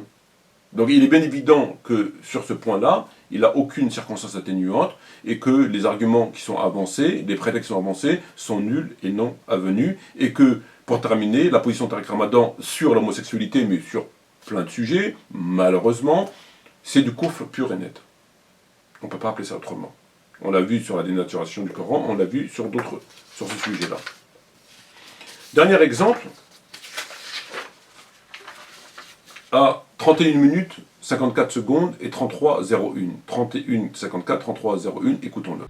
Moi-même, j'ai fait plus de 620 rappels minimum sur Internet et j'ai pas mal de conférences sur Internet. La seule fois où j'étais censuré, la seule et unique fois où j'étais censuré, où YouTube m'a mis un clignotant rouge sur mon compte et il m'a dit vous avez 6 mois. Si vous faites un faux mouvement, on supprime votre compte. À cause de la fameuse vidéo que j'avais fait sur l'homosexualité, dans laquelle j'étais honnête. J'ai dit que c'est un péché, que c'est un énorme péché. Est-ce qu'il sort de l'islam? J'ai dit non. Est-ce que l'homosexuel sort de l'islam en étant homosexuel? J'ai dit non. Est-ce que le péché sort l'être humain, le musulman de l'islam? J'ai dit non. Est-ce que c'est moi qui l'a dit? Non. Non. Non. Ça c'est l'islam. La compréhension de l'islam, le système minimum de la compréhension islamique dit que le péché ne sort jamais de l'islam. C'est autre chose qui sort de l'islam. Mais dans cet exemple, qu'est-ce qu'il nous dit? Il nous dit que lui, Mustapha, faisait des vidéos, qu'un jour il a fait une vidéo sur l'homosexualité, et qu'on l'a averti, YouTube l'a averti qu'il a menacé de couper son compte. Et il nous explique que pourtant il n'avait rien dit de mal, il avait même dit, donc je le cite, la seule fois que j'ai été censuré, c'est quand j'ai parlé des homos, pourtant j'ai dit que c'était un péché qui ne faisait pas sortir de l'islam. Et que être pédé ne sort pas de l'islam. Commettre un péché ne fait jamais sortir de l'islam. Bon, déjà, il a été choqué parce qu'on a voulu couper son compte. Il a été davantage choqué parce qu'il a tenu des propos, entre guillemets, modérés. Entre guillemets. Donc il est étonné. Je tiens des propos modérés et vous me coupez mon compte. Normalement, non, vous m'aidez. Parce que je dis que l'homosexualité ne peut pas sortir de l'islam. On peut être musulman et pédé. Donc on peut être musulman et pédé, ça ne peut pas sortir de l'islam. C'est-à-dire que la personne qui va aller faire l'Aïcha, après ou avant l'Aïcha, bon bref, on ne va pas rentrer dans les détails, c'est malsain, donc voilà, c'est mieux. Donc la question qui se pose par rapport à cela, frères et sœurs, c'est est-ce que le péché de l'homosexualité fait sortir de l'islam? Je ne répondrai pas par un oui ou par un non. Je répondrai par une petite réflexion. Quelle est la peine de l'homosexuel, de l'homosexualité? Quelle est la peine de celui qui, avec les preuves, etc., dans une société islamique, commet ce crime? C'est un crime. Tout le monde sait que c'est la peine capitale. Tout le monde le sait, puisque l'adultère est la peine capitale. Donc forcément, l'homosexualité n'est pas un péché inférieur à l'adultère. Donc si l'adultère est la peine capitale, l'homosexualité est forcément la peine capitale, obligatoirement. Donc est-ce que ce péché, je répondrai ni par oui ni par non, je répondrai simplement par une petite réflexion, la peine capitale est requise contre la personne qui aurait commis ce crime. Par conséquent, on ne peut plus parler de péché, de sortir ou pas de l'islam, puisque la personne elle est morte. Donc elle n'est plus dans l'islam, elle est morte. Elle a commis ce crime, elle a été mise à mort. Donc on ne peut même plus se poser la question si ça fait sortir de l'islam ou pas, parce qu'elle a été tuée. Donc la personne n'est plus de ce monde. Voilà. Donc on ne se pose même pas la question. Est-ce que ça fait sortir de l'islam? Elle est morte. Voilà. Maintenant, nous allons, frères et sœurs, donner des exemples de la perfidie de ce personnage. De la perfidie de ce personnage. Comment?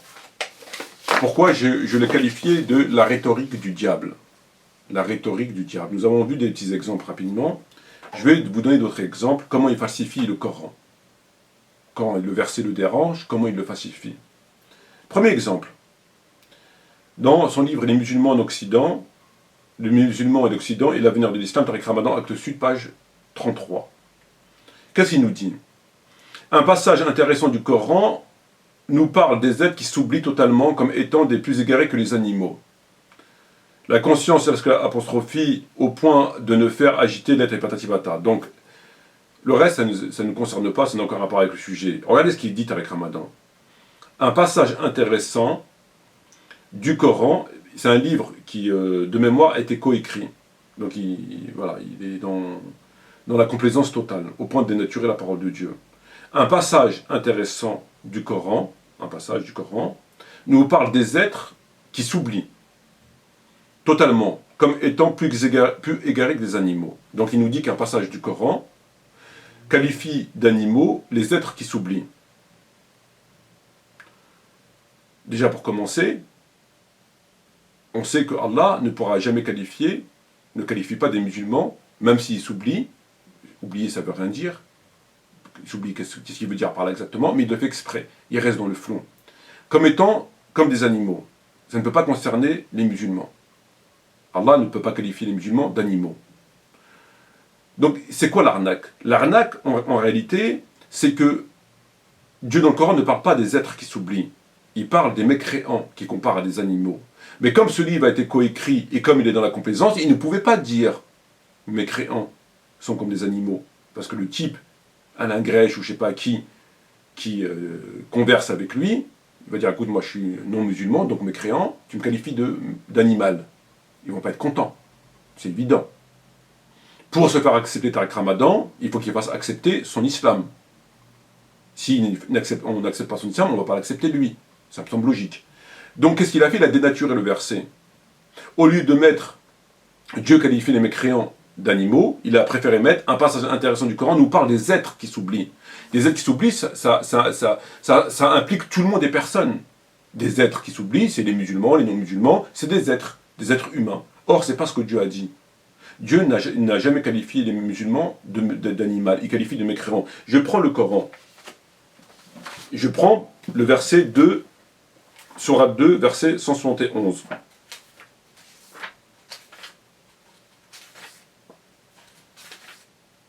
Allah dit « Les mécréants ressemblent à du bétail, auquel on crie et qui entendent seulement appel de voix confus, sourds, muets, aveugles, ils ne raisonnent point. » Ça, c'est le premier exemple.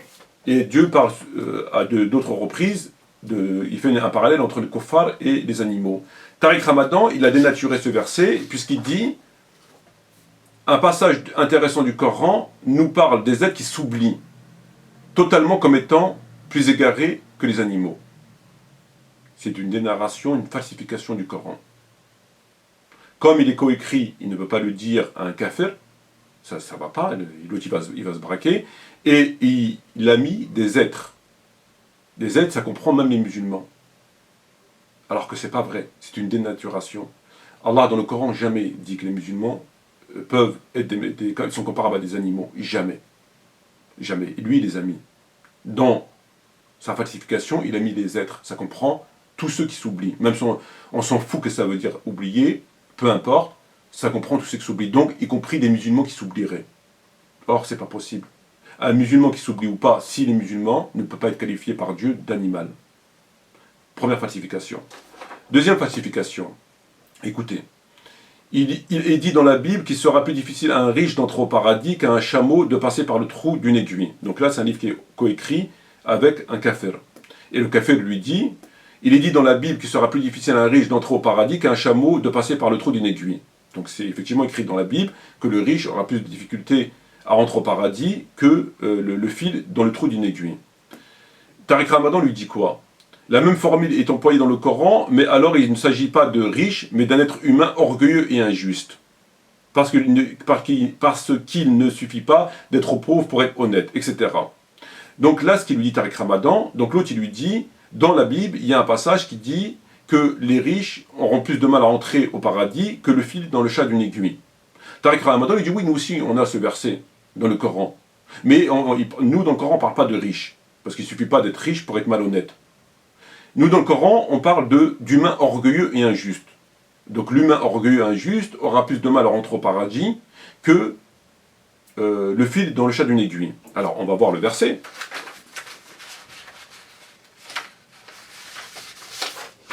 Verset. Donc, c'est un livre qui a été écrit, donc c'est Jacques Nierink, encore quelqu'un probablement n'étant pas de confession musulmane ni d'origine arabe ou française. Il lui a dit... Donc là, je vous donne des informations. Il est dit dans la Bible qu'il sera plus difficile à un riche d'entrer au paradis qu'à un chameau de passer par le trou d'une aiguille. Tariq Ramadan lui répond, la même formule est employée dans le Coran, mais alors il ne s'agit pas de riche, mais d'un être orgueilleux et injuste, parce qu'il ne suffit pas d'être pauvre pour être honnête. Référence, peut-on vivre avec l'islam, Tariq Ramadan, édition Favre, pages 201 et 211. Voilà ce qu'il doit dire. Est-ce que nous avons un verset qui dit ça dans le Coran? J'ai retrouvé ce verset, il est à la sourate 4, verset 40. Sourate 4, verset 40. Voilà ce que Dieu dit. Pour ceux qui traitent de mensonges, donc tous ceux qui ne croient pas, donc pour ceux qui traitent de mensonges nos enseignements, donc le Coran, et qui s'en écartent avec orgueil, les portes du ciel ne leur seront pas ouvertes, et ils n'entreront au paradis que quand le chameau passera par le chat d'une aiguille. Ainsi auraient rétribué les criminels. Ce qui n'a rien à voir. Allah, dans le Coran, n'a jamais dit que les êtres humains orgueilleux et injustes auront plus de mal à rentrer au paradis que le fil dans le chat d'une aiguille, comme le dit Tariq. Et je répète les propos de Tariq, la même formule est employée dans le Coran, mais alors il ne s'agit pas de riche, mais d'un être humain orgueilleux et injuste. Or, dans le Coran, n'a pas dit ça. Il a dit, pour ceux qui traitent de mensonges, nos enseignements. Donc qui traite de mensonges? Les enseignements, c'est le mécréant. Et qui s'en arcadent avec orgueil. Les portes du ciel ne leur seront pas ouvertes et n'entreront au paradis que quand le chameau passera par le chat d'une aiguille. Donc ce qui est impossible. Donc ce verset n'a rien à voir avec ce que Tariq Ramadan dit. Simplement, encore une fois, comme Tariq Ramadan converse avec un kafir, il ne peut pas lui dire, vous les mécréants, comme le dit dans le Coran, ceux qui traitent de mensonges dans l'enseignement, etc., etc., il ne peut pas lui dire. Et d'ailleurs, il ne veut pas lui dire. Donc, il a dénaturé ce verset en enlevant mécréants, et il a mis les gens orgueilleux et injustes. Donc, ça comprend tout le monde. On peut être musulman et orgueilleux et injuste. On peut être... Ça comprend tout le monde. C'est comme dans l'autre citation. Les gens qui s'oublient. C'est pareil. Dieu n'a pas dit ça. Dieu, il a dit les mécréants. Ceux qui traitent nos enseignements de mensonges n'entreront au paradis que le chameau passera par le chat d'une aiguille. Ce qui n'a rien à voir. Encore une fois, falsification du Coran. Parce que ce monsieur est un franc-maçon et qu'il dénature le Coran dans ses propres intérêts. Il ne va pas dire à un kafir ça. forcément, ça va lui causer des problèmes. Deuxième exemple. Poursuivons. Troisième exemple. Il faut mentionner que l'on trouve aussi dans le Coran l'idée que vos familles, vos enfants, vos biens peuvent devenir une tentation par rapport à Dieu. Titre du livre, Peut-on vivre avec l'islam? Tariq Ramadan, édition PAF, page 55. Donc je relis. Il faut mentionner que dans le Coran, il faut mentionner que l'on trouve aussi dans le Coran l'idée que vos familles, vos enfants et vos biens peuvent devenir une tentation. Je prends le verset 64, 15.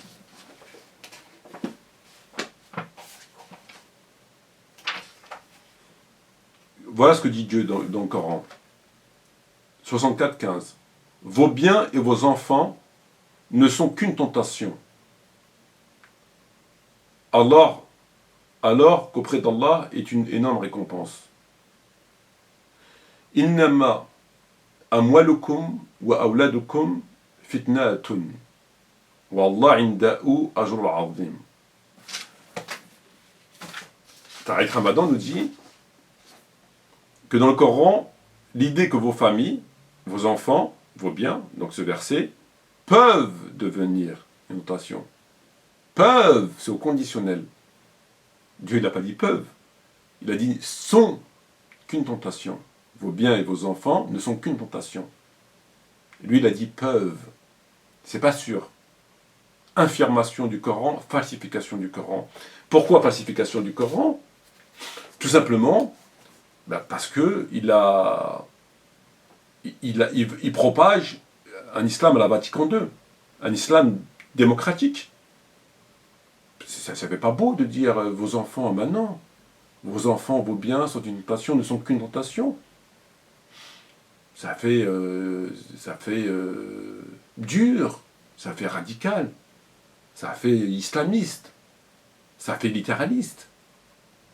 Donc il a dénaturé le verset en disant vos enfants et vos biens peuvent devenir une tentation. C'est pas sûr. C'est au conditionnel. Alors qu'Allah ne parle pas au conditionnel. Il affirme vos biens et vos enfants sont une tentation. Soudainement, Tariq Ramadan ne sait plus parler français. Soudainement. Voilà. Il n'a plus la nuance des termes, c'est même pas une nuance. Falsification du Coran. Vous prenez les points, ils vont tous dans le même sens. Sur la jizya, sur les versets dénaturés, sur la polygamie, sur l'homosexualité. C'est étrange quand même. Il n'y a aucun verset qui va dans un autre sens. Une explication qui va en faveur des islamistes. Tout va en faveur de ce Vatican II de l'islam. Tout. C'est étrange quand même, c'est une coïncidence. C'est pour ceux qui ne croient pas aux coïncidences, voilà, vous avez un exemple très frappant qu'il existe des coïncidences. Enfin, c'est affolant. C'est affolant.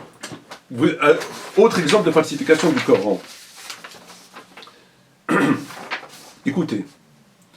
Donc je cite Tariq Ramadan, donc les livres Mohammed vie du prophète, Tariq Ramadan, Archipoche, page 87, Mohammed vie du prophète, Archipoche, page 371, etc. Donc je cite des extraits de ces livres. Qu'est-ce qu'il nous dit? Il dit, guidé par son éducateur, dans son livre, il résistait au pire de soi et offrait le meilleur de son aide parce que tel était le sens du jihad.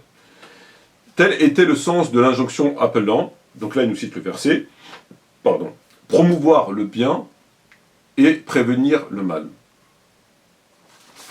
Autre exemple, il dit la même chose dans un autre livre. Être avec Dieu, être pour Dieu, faire don de soi, c'est donc commander le bien et résister au mal. Donc deux citations. Je vais prendre le Coran, Sourate 3, verset 110.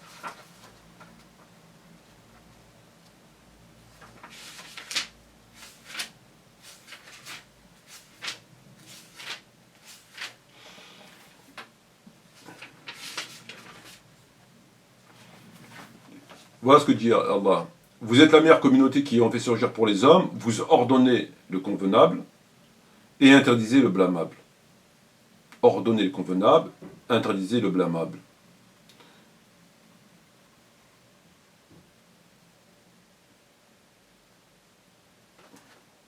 Tamuruna bil ma'ruf wa tanhaw 'an munkar. La différence entre ces torchons et le Coran, une fois de plus, c'est que Tariq Ramadan cite les versets à sa sauce. L'islam démocratique, l'islam libéral, l'islam libertin, l'islam je suis musulman mais je fais, etc. Le Vatican II. Pourquoi? Regardez ce que dit Tariq Ramadan. Il dit, je reprends le verset, à promouvoir le bien et à prévenir le mal. Et dans l'autre texte, le musulman doit commander le bien et résister au mal. C'est pas ce que Dieu dit. Dieu n'a pas dit à promouvoir le bien. Il a dit à ordonner, tamuruna bil ma'ruf, ordonner et interdire. La différence fondamentale, c'est que dans le Coran, vous avez une injonction qui impose aux musulmans d'ordonner. C'est un devoir, c'est une obligation. Il ne lui laisse pas le choix. Tu ordonnes le bien et tu interdis le mal. Ça sous-entend, comme il a expliqué le prophète, lorsqu'un musulman voit le mal, il doit le réprouver par la main, s'il ne peut pas par la langue, et s'il ne peut pas par le cœur. Et c'est le degré le plus faible de la foi. Ordonner le bien, interdire le mal, dans le Coran et dans la Sunna, lorsqu'on vous le demande, ça veut dire vous devez utiliser tout ce qui est en votre moyen, dans vos moyens, pour le faire. La force, la langue, etc. etc. Ça, c'est une chose. C'est dans le Coran et la Sunna. Tariq Ramadan, lui, l'a dénaturé. Il vous dit, vous devez promouvoir le bien et prévenir le mal. C'est quoi la différence fondamentale? C'est que un ordonne, c'est une obligation par la force si besoin est, et l'autre ne l'ordonne pas. C'est comme vous voulez. Vous devez prévenir le mal. C'est-à-dire que vous ne devez pas interdire le mal. Vous devez juste le prévenir. Vous devez promouvoir. C'est-à-dire, lorsqu'on promeut, c'est pas forcément dans le sens de l'injonction de l'ordre formel, une obligation. C'est une démarche qui est personnelle, qui est facultative. Faites-le ou ne le faites pas. Résistez au mal. Comme il dit, lui, il faut résister au mal. Commander le bien et résister au mal. Il faut résister au mal. Or, dans le Coran, il ne dit pas résister. Résister, c'est-à-dire qu'on reste passif et on résiste au mal qui viendrait nous attaquer, qui viendrait nous causer des soucis. Dieu n'a pas dit ça. Ordonner le bien et interdire le mal. Interdire le mal, ça veut dire, c'est une injonction de aller de l'avant. C'est offensive et non pas défensive. Résister au mal, c'est défensive. Je suis dans mon coin, il y a du mal, je résiste à ce mal. Voilà. Je résiste. Interdire le mal, c'est que je prends les devants et je vais interdire le mal. J'ai vu du mal et je l'interdis. Je vous interdis de faire ça, au nom de la loi. Et je ferai tout mon possible pour... Voilà. Ce qui n'a rien à voir. Dans ce qu'on vient de voir, vous avez des exemples très clairs comment ce cher savant manipule le Coran. La parole de Dieu. La parole de Dieu. Autre exemple, dans son livre Les musulmans à la laïcité, Tariq Ramadan Tawhid, page 12, voilà ce qu'il dit. Pour éviter le mensonge, la sexualité désordonnée, le vol, l'alcool, la drogue. Pourquoi il dit la sexualité désordonnée? Pourquoi il ne dit pas les choses clairement? Les rapports extra-conjugaux? Pourquoi il ne le dit pas? Pourquoi sexualité désordonnée, ça veut dire quoi, désordonnée? Déjà, ce ne sont pas des termes entre guillemets légaux. Ce ne sont pas des termes qui ont un rapport avec la charia, la loi. Alors que ce sujet du rapport sexuel, c'est pour éviter le mensonge, les rapports extra-conjugaux. C'est-à-dire avoir des rapports, étant marié et en dehors du mariage, avoir des rapports en dehors du mariage. Voilà. Il a préféré le terme la sexualité désordonnée. Parce que plus proche, ce terme désordonné est beaucoup plus proche de la conception que les kuffars attendent de lui. de ce qu'il propage, de son discours. Désordonné, ça veut dire que c'est pas ordonné. C'est tout. C'est désordonné. Ça veut dire, dans le fond, il n'y a pas de problème, mais c'est désordonné. Essaie de t'ordonner. Fais-le, mais de façon ordonnée. Voilà. Alors que, en réalité, ce n'est pas le cas du tout.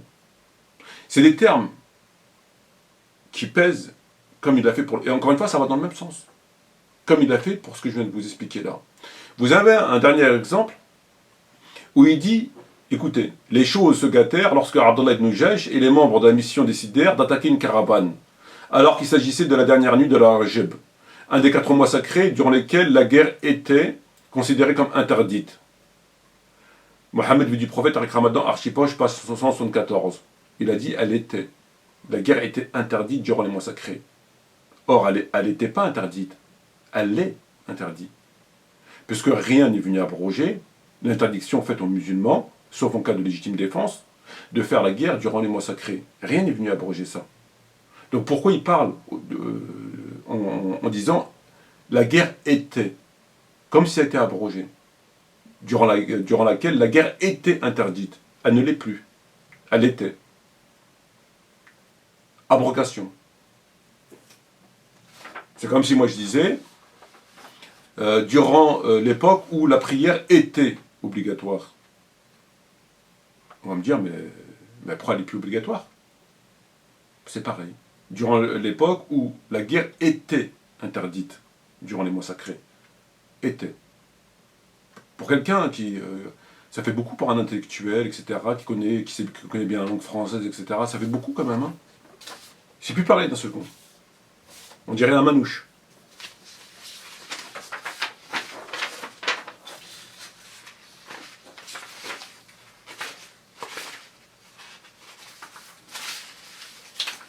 J'avais un chapitre sur ces erreurs qui est là, qui démontre que les francs-maçons ont fait d'un âne un cheval de course.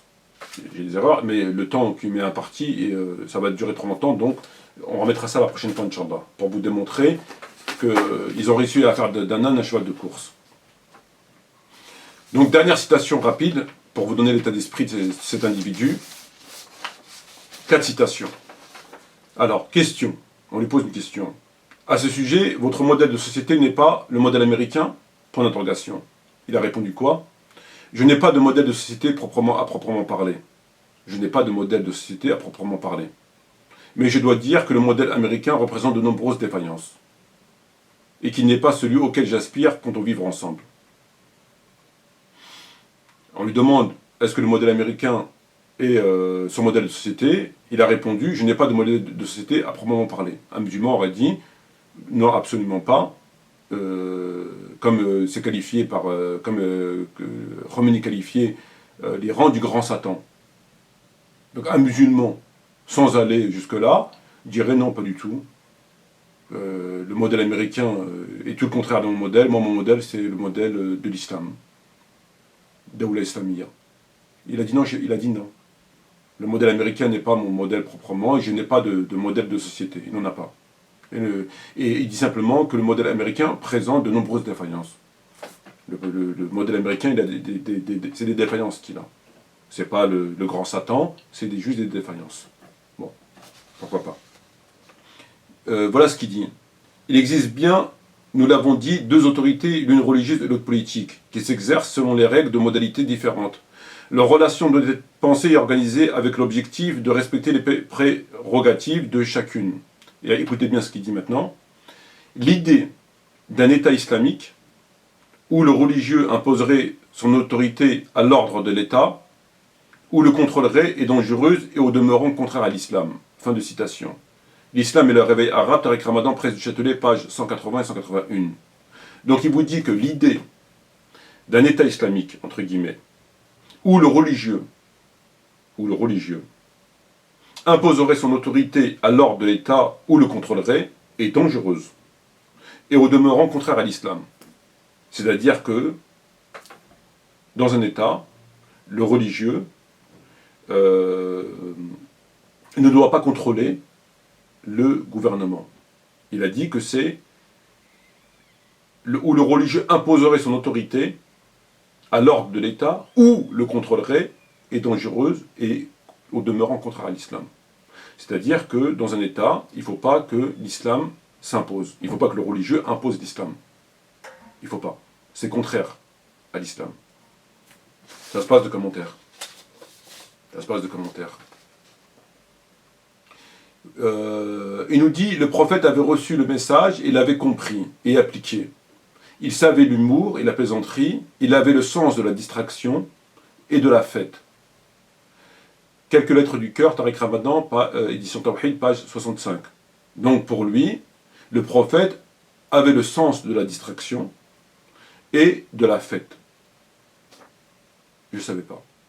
Je ne savais pas que le prophète avait le sens de la distraction et de la fête. Je l'apprends.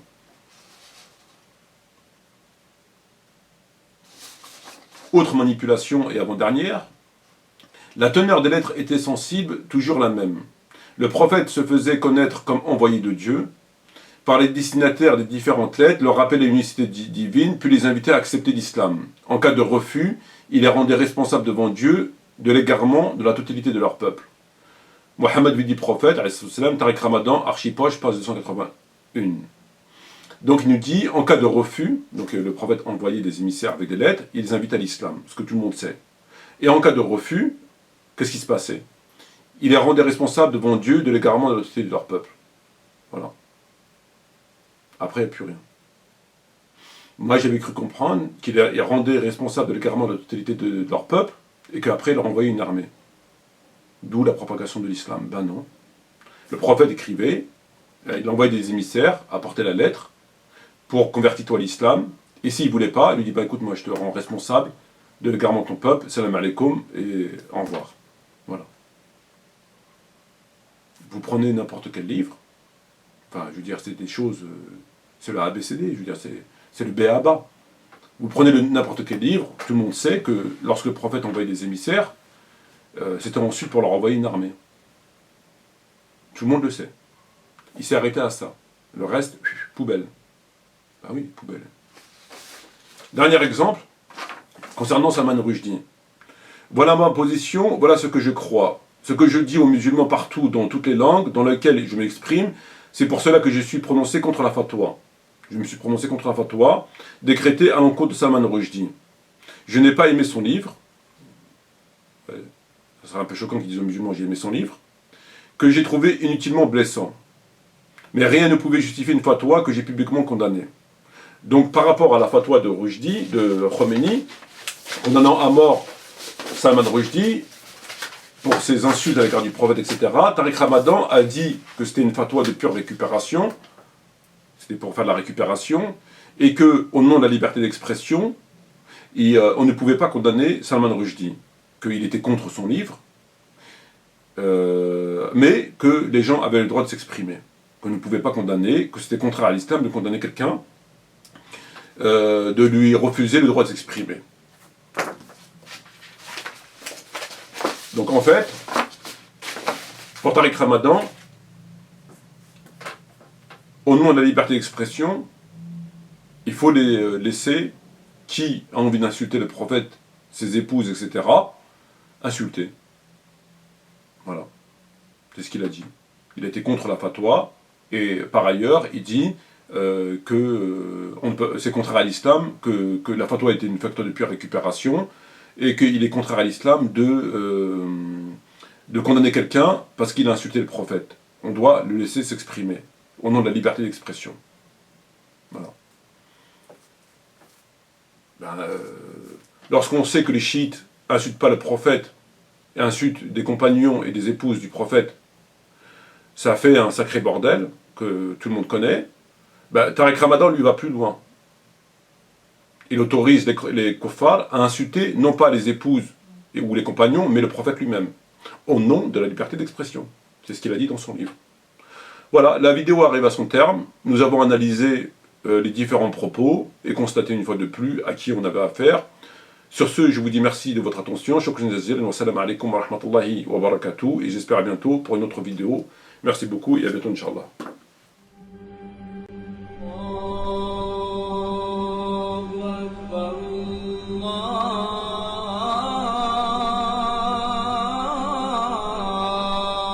الله أكبر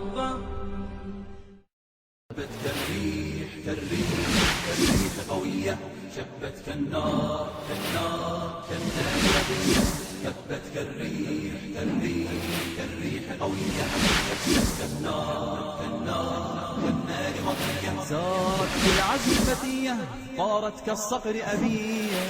بالعزم فتية طارت كالصقر أبية أهلا أهلا قافلتي يا قافلتي المهنية